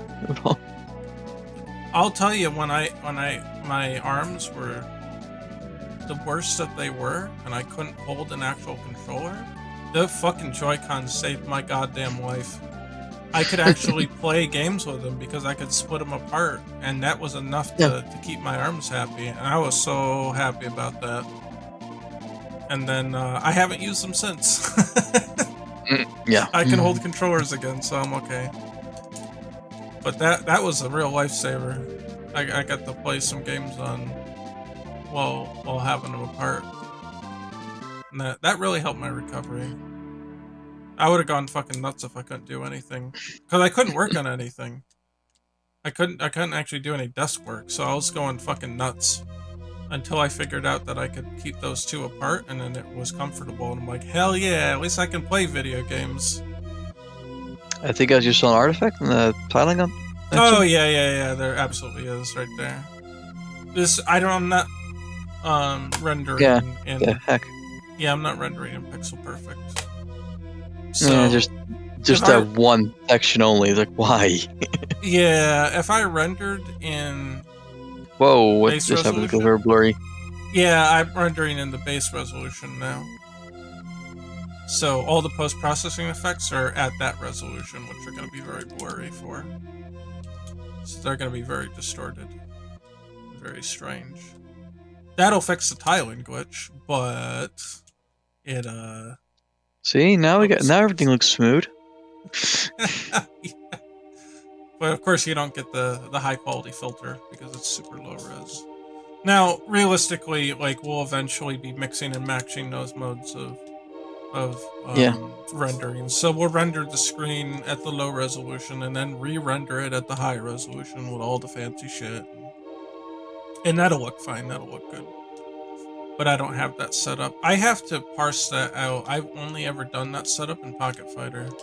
And I want to parse that out and put it into the wider library that I have of stuff, because I call it the view frame plus, so that you can kind of like get the wallpapers in there and stuff. I think that's important, because especially if you have like an ultra wide monitor, you know, that's even more wide than the 16:9, then you can fill that space with at least letterboxing, so that you don't have to force the person to change the resolution or whatever to play the game properly. I think that's really important. It worked really well in Pocket Fighter. So, and really all it does is it just renders twice. It renders one version of the game at this low resolution, and then it uses that as a texture into the HD render, and then it just stretches it to the top and bottom. The Pocket Fighter's still got compile errors, so I can't show it the way it works there. Well, I'll go through it once we port it over. I want to make some enhancements to that system anyway, so that'll be a good test ground for that. Okay, could you? Okay, so if I updated my Unity right now, yeah, I would open Unity, update Dimension project, open Unity. Yep. And we need to go to my map. Yes. Yeah. So can you replicate it here? Sure. Process. So, yeah, we'll save that. No. So you want to open up master level. That's the first step. You want to open up the scene master level. I mean, it's under there, you're saying. You'll find it under game and maps, assets, game, maps. And then in the maps, the base maps folder. Oh no, I'm sorry. Then there's master level. So yeah, game, maps, master level. And then just double click that, and needs to be your primary scene. Okay, you need to both scenes active. Right, and then so your sub scene, the second one has to be the test Tim, and you can just click and drag that into the hierarchy under. So did you just open the main one? Can you? Oh, okay. I was wondering how you did it. Okay, you drag it in. Yeah, you just drag it in. It doesn't change the project in any way? It does not, no. Huh. If you change an object inside of one of these, then it'll cause a change. Yeah, sure. But otherwise, no. I mean, if you save this now, will it always be on the master level? You don't have to save it, but if you were to close Unity right now and bring it back up, this configuration would still be there. But that's like that's an editor setting for you as a personal user. It doesn't affect what I'm doing. I would need to make sure I don't commit this. Yeah, it doesn't matter. There's no change at this point. Okay. So this is just an editor state, and all the user settings. This will be under user settings per person of editing, and those aren't saved to the server, so it doesn't matter. So you can the recap. Figure it however you want. Recap, you're double clicking master level. Yep. And then drag the folder into it. The map folder. Or no, not folder, the scene from the folder. This is the scene, yeah, the test Tim scene. Yeah. You just drag it in. Huh. And then that's it. And then it gives you both.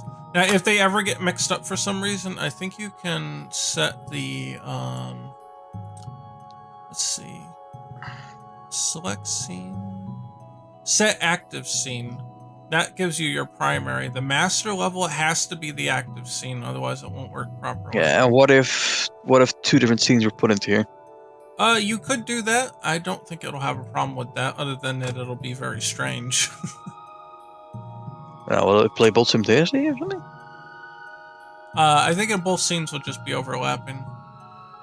So yeah, let's see. If I do... I'm gonna put in the first map and the Tim land and the old one, and yeah, they're all there. Let's see how happy it is with that though.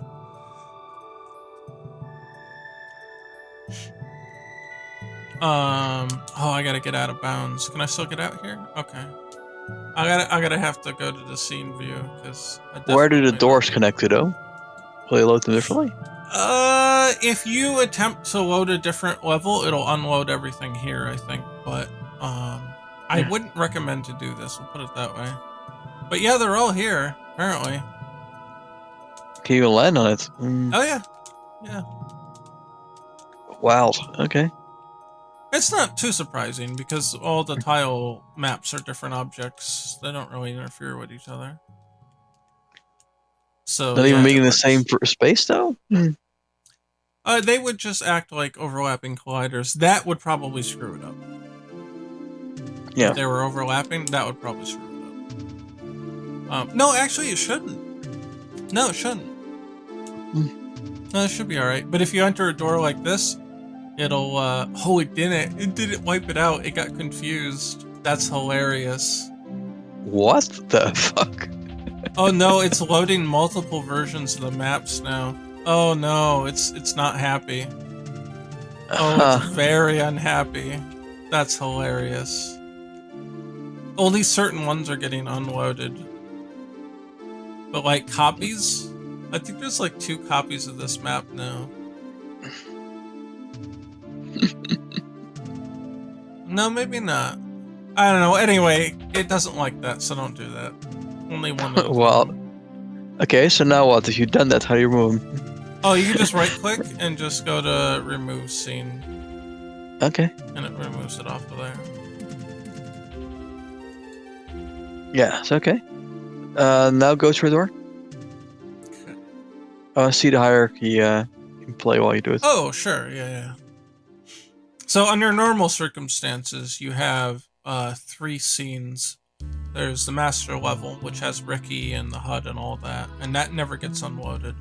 Then you have whatever map you're on, and then there's the do not destroy unload. That's a special scene that Unity uses. So you're saying Ricky is literally in a parallel dimension? Yeah, essentially. And that's how we manage it. We tell the test Tim to unload when you go through this door here, and then see how it changed the test hub. It removed the test Tim, and then it loaded test hub, and then it put Ricky where he's supposed to be. And when you had multiple, it didn't download it? Because it was glitched. It only can keep track of 1 level at a time. So by loading multiple levels, you confuse the system, and it's only keeping track of the latest one. What the fuck is... Oh, Tindor label is a T, I guess. Yeah, T for Tim, M for Mark. And then original is the current mansion map, our first test map. Yeah, I see, okay. It'll load everything, yeah. Yeah. But then you see, now only first map is loaded. So whenever whenever you cross to a different file, it unloads whatever that was and then loads another one. So we go to T, so goes back to test Tim, go to M, it's go back to T, stop running the game.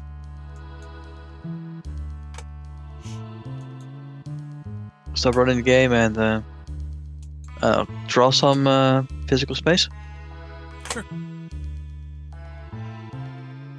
Beyond the boundaries of the current camera. Like, I'll make a room somewhere. Oh, a whole room? Sure. Oh, you want to know how to do camera zones, don't you? Yep. That was the promise, right? Yes. I'm going to also load in first map, because I'm going to need to reference some of them here. Okay, camera zone. So what you want to do is you want to make an object. You can do one of 2 things. You can just copy this one if you want, which will actually have all the settings, which might be beneficial. But I think the base settings are 18 by 14. But you could just add a camera zone controller to a blank object if you want. This is single. Yeah, I think this is the single one. So I'm just going to copy it from first map onto here on the Tim map. And I'm going to unload. Yeah, help. And move maybe rename it. Yeah. Make it just camera zone test. Yeah, or just cam zone 1. I'm going to use this tool here to move it.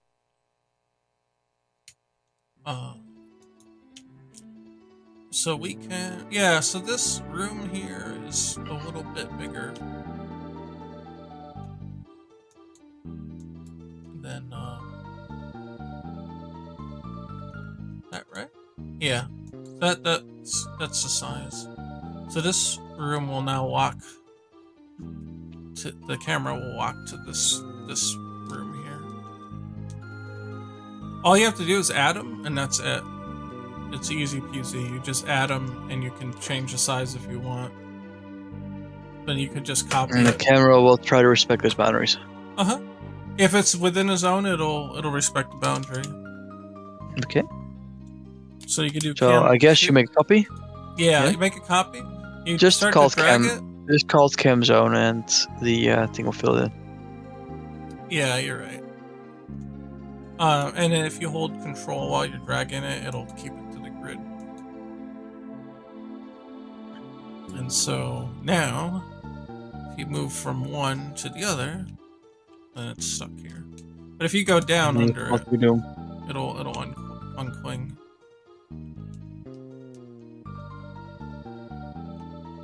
To the edge of the world. So if you jump left, you uncling too. Correct. Or fly up. Free. Yep. If you leave those boundaries, then the camera's now free again.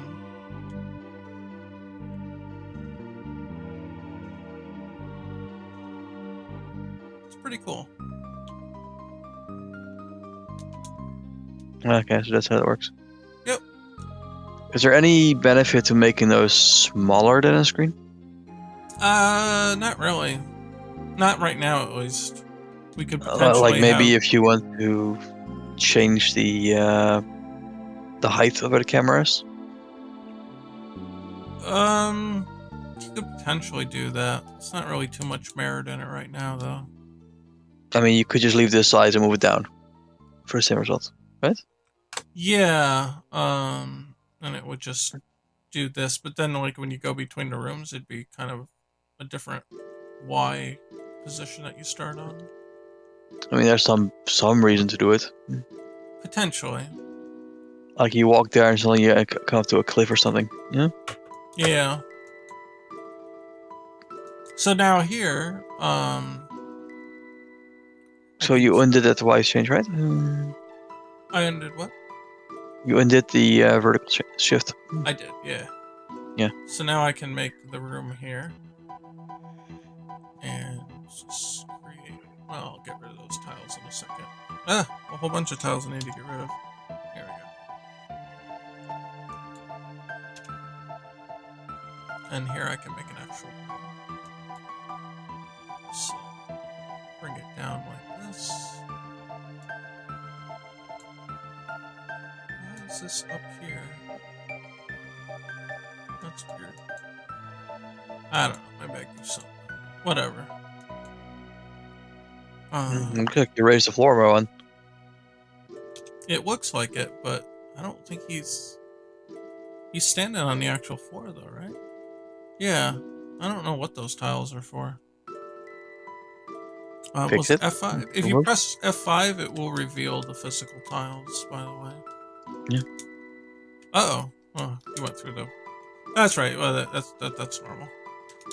Well, not normal, but you know what I mean. It's expected. Yeah, I'm not sure what that could have been. Something's Maybe it's definitely... artifact thing. Oh, you know what it is?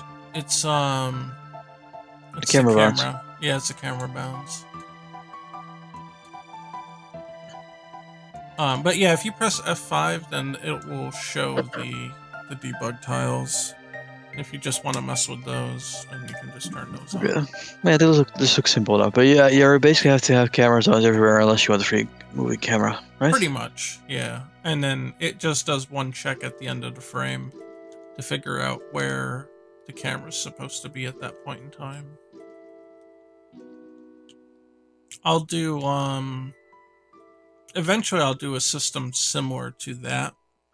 That will be like for when you enter a room, so enemies spawn and things like that. Mm-hmm. You know, there'll be like spawn zones, and it'll probably, what I'll do is I'll just have them automatically generate a camera. Okay.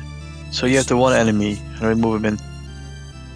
Oh, yeah. If you want to add the enemy, then you go to the enemies folder, and you just take the mass stalker, and then you just put him in.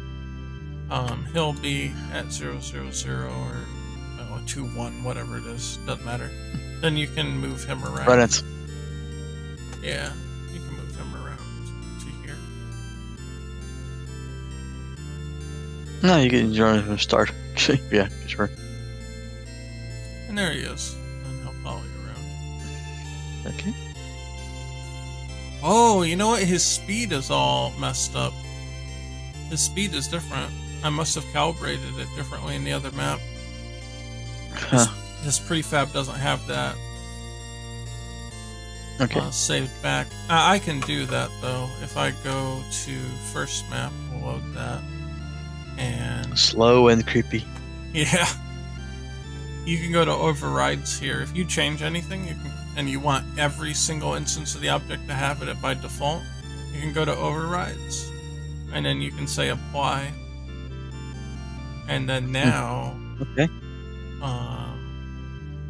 That's useful. Yeah, now this one should have. Yeah, it's got the 15, 6, 7, 16. I recall a lot of problems filling with the numbers in previous versions of Unity. Yes. And here you go. Now he's moving right. Okay. Jump into void. Okay. Whee! He won't catch you. No, he won't. He's not that fast. He's all the way up here still. What the fuck is he doing though? He's going. He's Let's trying. go to the little demon guy. What about him? Go to him. Zoom in. Oh. He's trying. I mean, he's moving. He's booking, but he can't book fast enough. He's trying to get down to you.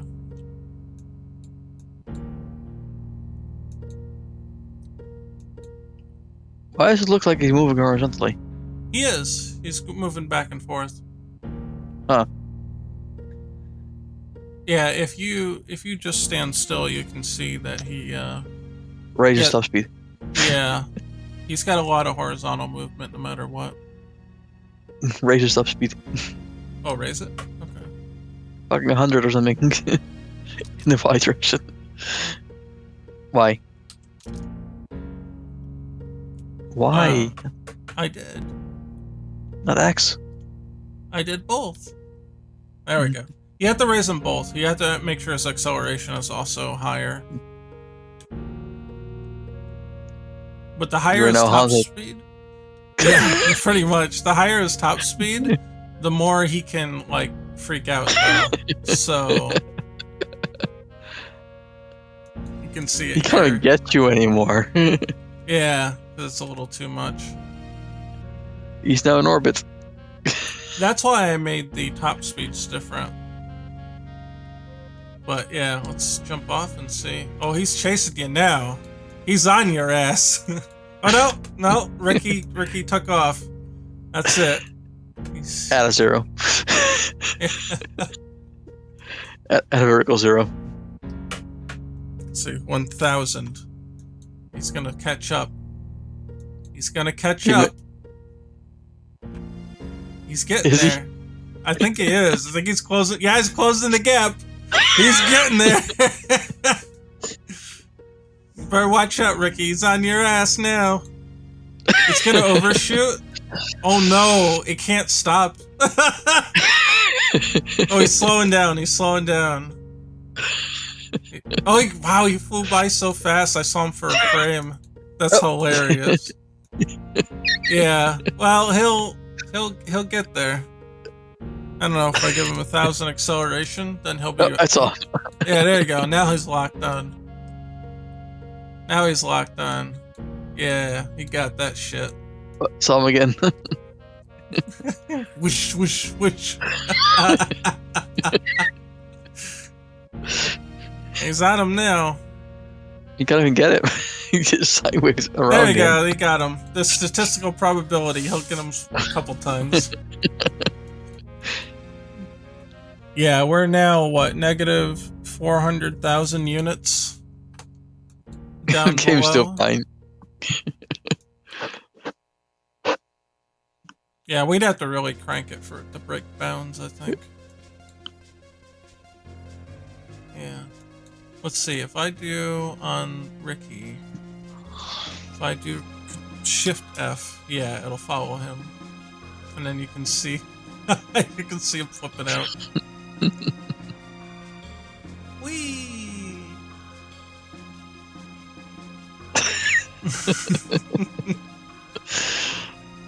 That's funny. Okay, do me a favor. Yeah? Go to the monster. No, keep running. Keep falling off. Oh, I already closed it. 10 times your skill. 10 times the scale? Or 5 times. Well, okay, use triple it, okay? There you go. Perfect. Yes. Now chase. Arr. Arr.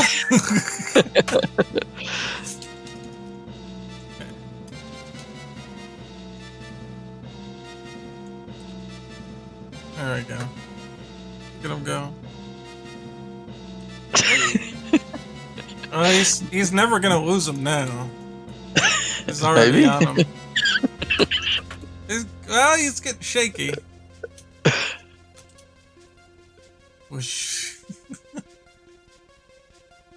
It's getting shaky. What the fuck? Oh, it's following the monster, not the player. No, Ricky is side waving. Yeah, well, that's how I was following the monster. So it looked like Ricky was moving. You can see relativity in practice. There you go. Well, he's freaking out, though, like, super hard. That's funny. Ricky can't escape. Well, he can stop, though. Ricky can fly in all directions. No, fly. I am. Press fly. I am. Yeah, okay. On the overshoot so hard. Wow, he actually, like, can't keep up, like, sideways. It's weird. Because your acceleration is wrong. Yeah, maybe. Blink. Bye. He's coming. You found him. Maybe. He's trying. He's coming back. Okay. He's coming back. Now go to discover player. Okay. What do you want it to be? Type 10. Boink. Or type 100. Okay. Boink. Boink. There you go. He's not afraid anymore. Yeah, Ricky payback. Oh, I lost him. Hold on. He's running away. Yeah, he's not afraid no more.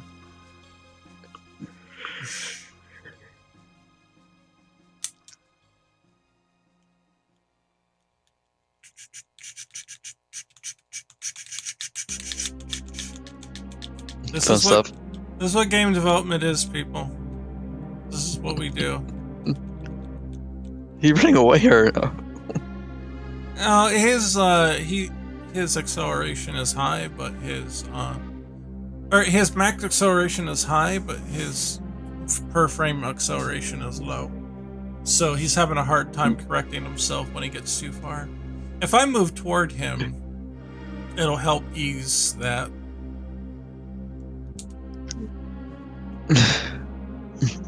So then now he's moving to the right. I can eventually even it out if I keep moving toward him, but it would take a long time because his per frame acceleration is small.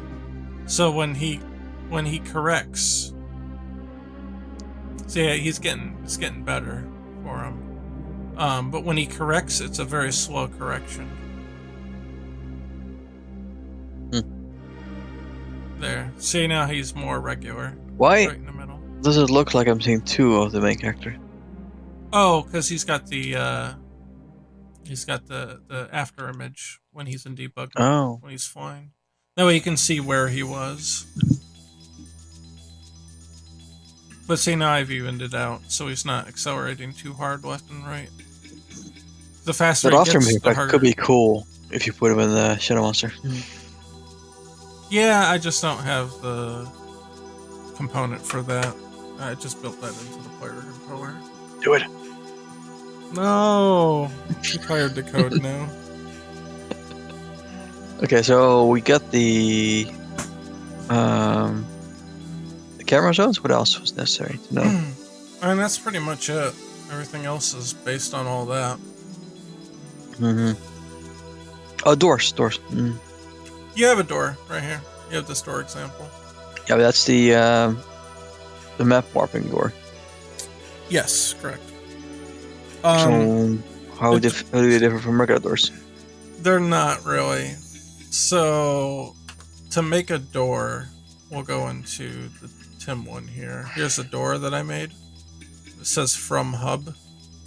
You type in the scene name, It's not very sophisticated. I want to make this Yeah. a bit more easier to do. But you type in the scene name that you need to go to, and then inside the map itself, because this is like a file, you just make this down here. Inside the map, door to main hub or whatever, or from here, door from main hub. That's from hub. This one's from hub. We assign it that file. And that's how it identifies that door. You just gotta make sure you don't have two doors with the same destination. Otherwise it'll get mad. So you assign the door itself and the destination separately.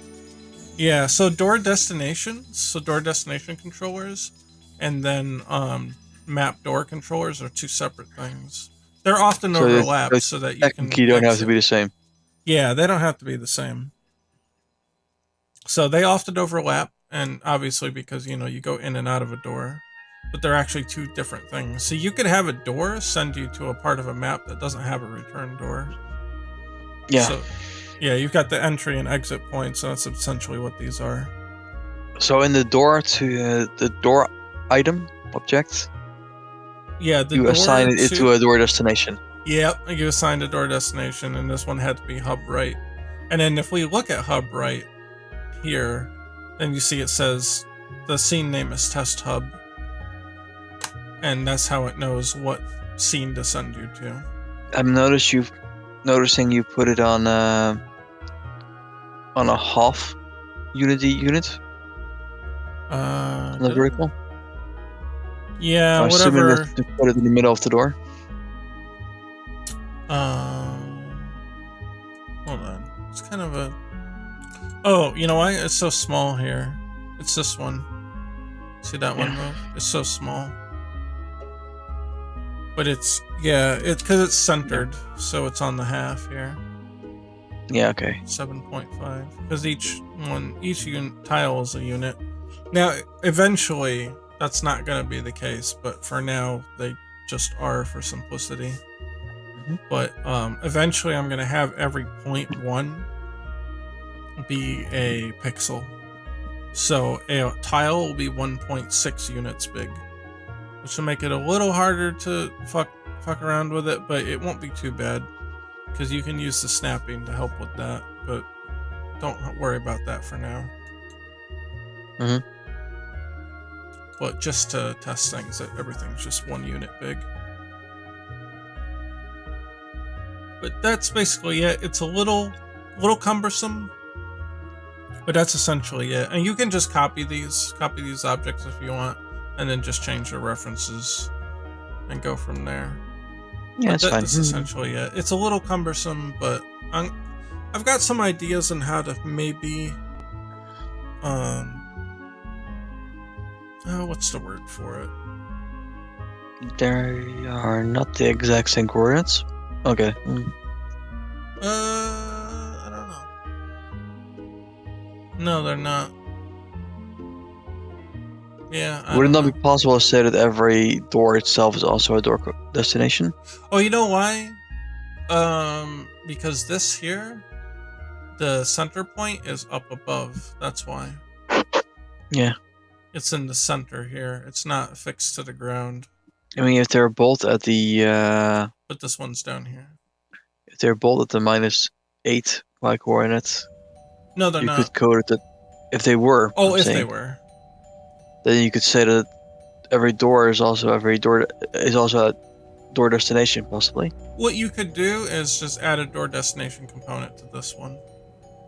Yeah. You could do that, yeah. I just happen to be separate, but yeah, you could do that. The way to do that here on the offset, you would want Y to be 1, I think? Or no, maybe 0.5. Maybe -0.5. No, that's right. That's correct. Because that's if we make this -8 now. Yeah, now it's on the 4. There. Yeah, so now they're on the same coordinate. So you just have to make the offset on the collision box 0.5 on Y, and that brings it to the bottom here. Yeah, I think that would be better actually. So. Yeah, that's probably the better way to do it. So do you want me to save all these changes? Sure. Okay, and and then at least you have the example there. Anything else you want me to add to it? Or no? Yeah. Okay. Alright, I gotta wipe out the screen. And I'll send it. Commit. And it's all there. Tim World stuff. It's Tim World. Sure.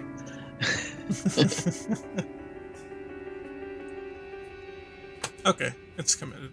You're all set. Alrighty. Alrighty. Now it's late. Yeah, I'll say it's late now, so we could call it a day here. We did good stuff. I got you all set up, so you can fiddle around with what you need.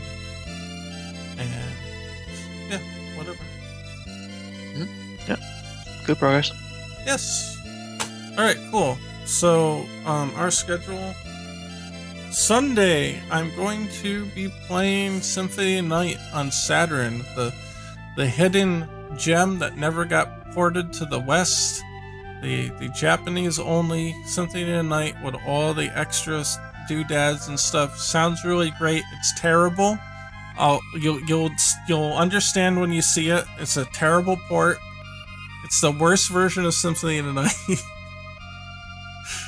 And we'll be going through that.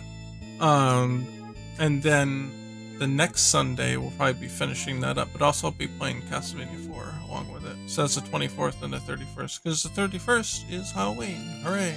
It works out this year. They're both on Sundays.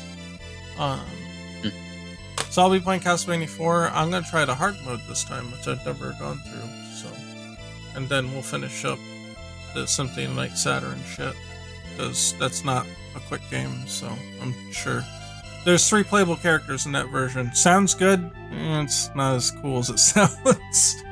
You'll see. It looks like a terrible fan game port. It's awful. Oh god, it's so terrible. But yeah, you'll see when we play it.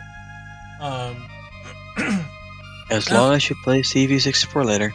No, fuck no. Don't you even dare. I've done my duty on that. I played that game enough. I never have to play it again. Okay, then we start Dark Souls 2 on Christmas. Sure, fine. I'll take that. I'll definitely play that over CV64. Holy shit.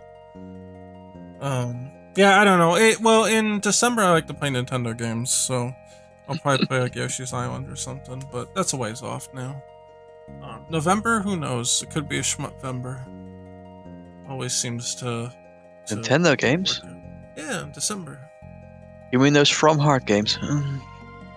No. Happy Nintendo games with cheerful, pretty, vibrant graphics and happy music and all the Christmas feelings.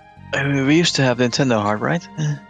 Yeah, well, there is that too. But I'm now all Nintendo games are Dark Souls Heart. Yeah, pretty much. I mean, like the Mario things. I don't know. Maybe I'll play 3D World. I've never played that on the stream. What? Super Mario 3D World. Oh, 3D World. Okay. Yeah, I mean, I've got the original on the Wii U. I don't know if I want to re-buy it for Switch. I know it's got the extra Bowser thing, but I don't know if I care. Not for $60. You know what I mean? Like if it was like 20 bucks. Yeah, if it was 20 bucks, I would have just picked it up. Fine, but a full $60 again? I'm not. And there's always $60. Yeah, that's the thing. It's always $60. The thing you have is bad. I have to pay €60. Let's see. Amazon. Yeah, well, you know what? That's what you get for being European. How about that? Bam. Super Mario 3D World Switch. How much? Yeah, it's still $60 fucking. Yeah, it always is. Oh my god. What else do you expect? Yeah, and so is 3D All Stars, and yeah, okay. I mean, you see a couple for like 55, but it's big deal. Like, okay, I don't know if you could get a used one. But the thing is, because the price never drops, all the used copies are all like 40 bucks. you can never get them for a reasonable price. Mhm. All right. So you have to wait you have to wait 3 decades. Yeah, They buy them pretty much. again, and then they're worth 2 million. Yeah, for real, right? Yeah, this got that dip there, but it shoots right back up. You can you can get the Wii U one for $62. Are you fucking kidding me? Yeah, dude, they're still selling the Wii U version for $60. Who even has a Wii U that would buy that? Nobody. Like, it doesn't make any sense. It's so fucked up. I don't Like, know. all the people who have a Wii U but already have the game. Yeah. It's fucked up. I don't know. Whatever. That's the thing. It's like, I don't have that kind of money to spend on games I already have. Like, if it's an old game that got like a re-release on an upgrade or something, maybe, sure, okay, cool. But like, it's last gen and it's basically the same game, so like, okay. Like, Bowser's Fury looks cool and all, but I'm not gonna pay $60 to play Bowser's Fury. So I don't know, I'll just play the Wii U one, I guess. But I think there is something different about the base game though on Switch. Like they fixed some stuff and they added some stuff, I think, but whatever, it doesn't matter. Anyway, it's fine. Gotta wrap it up.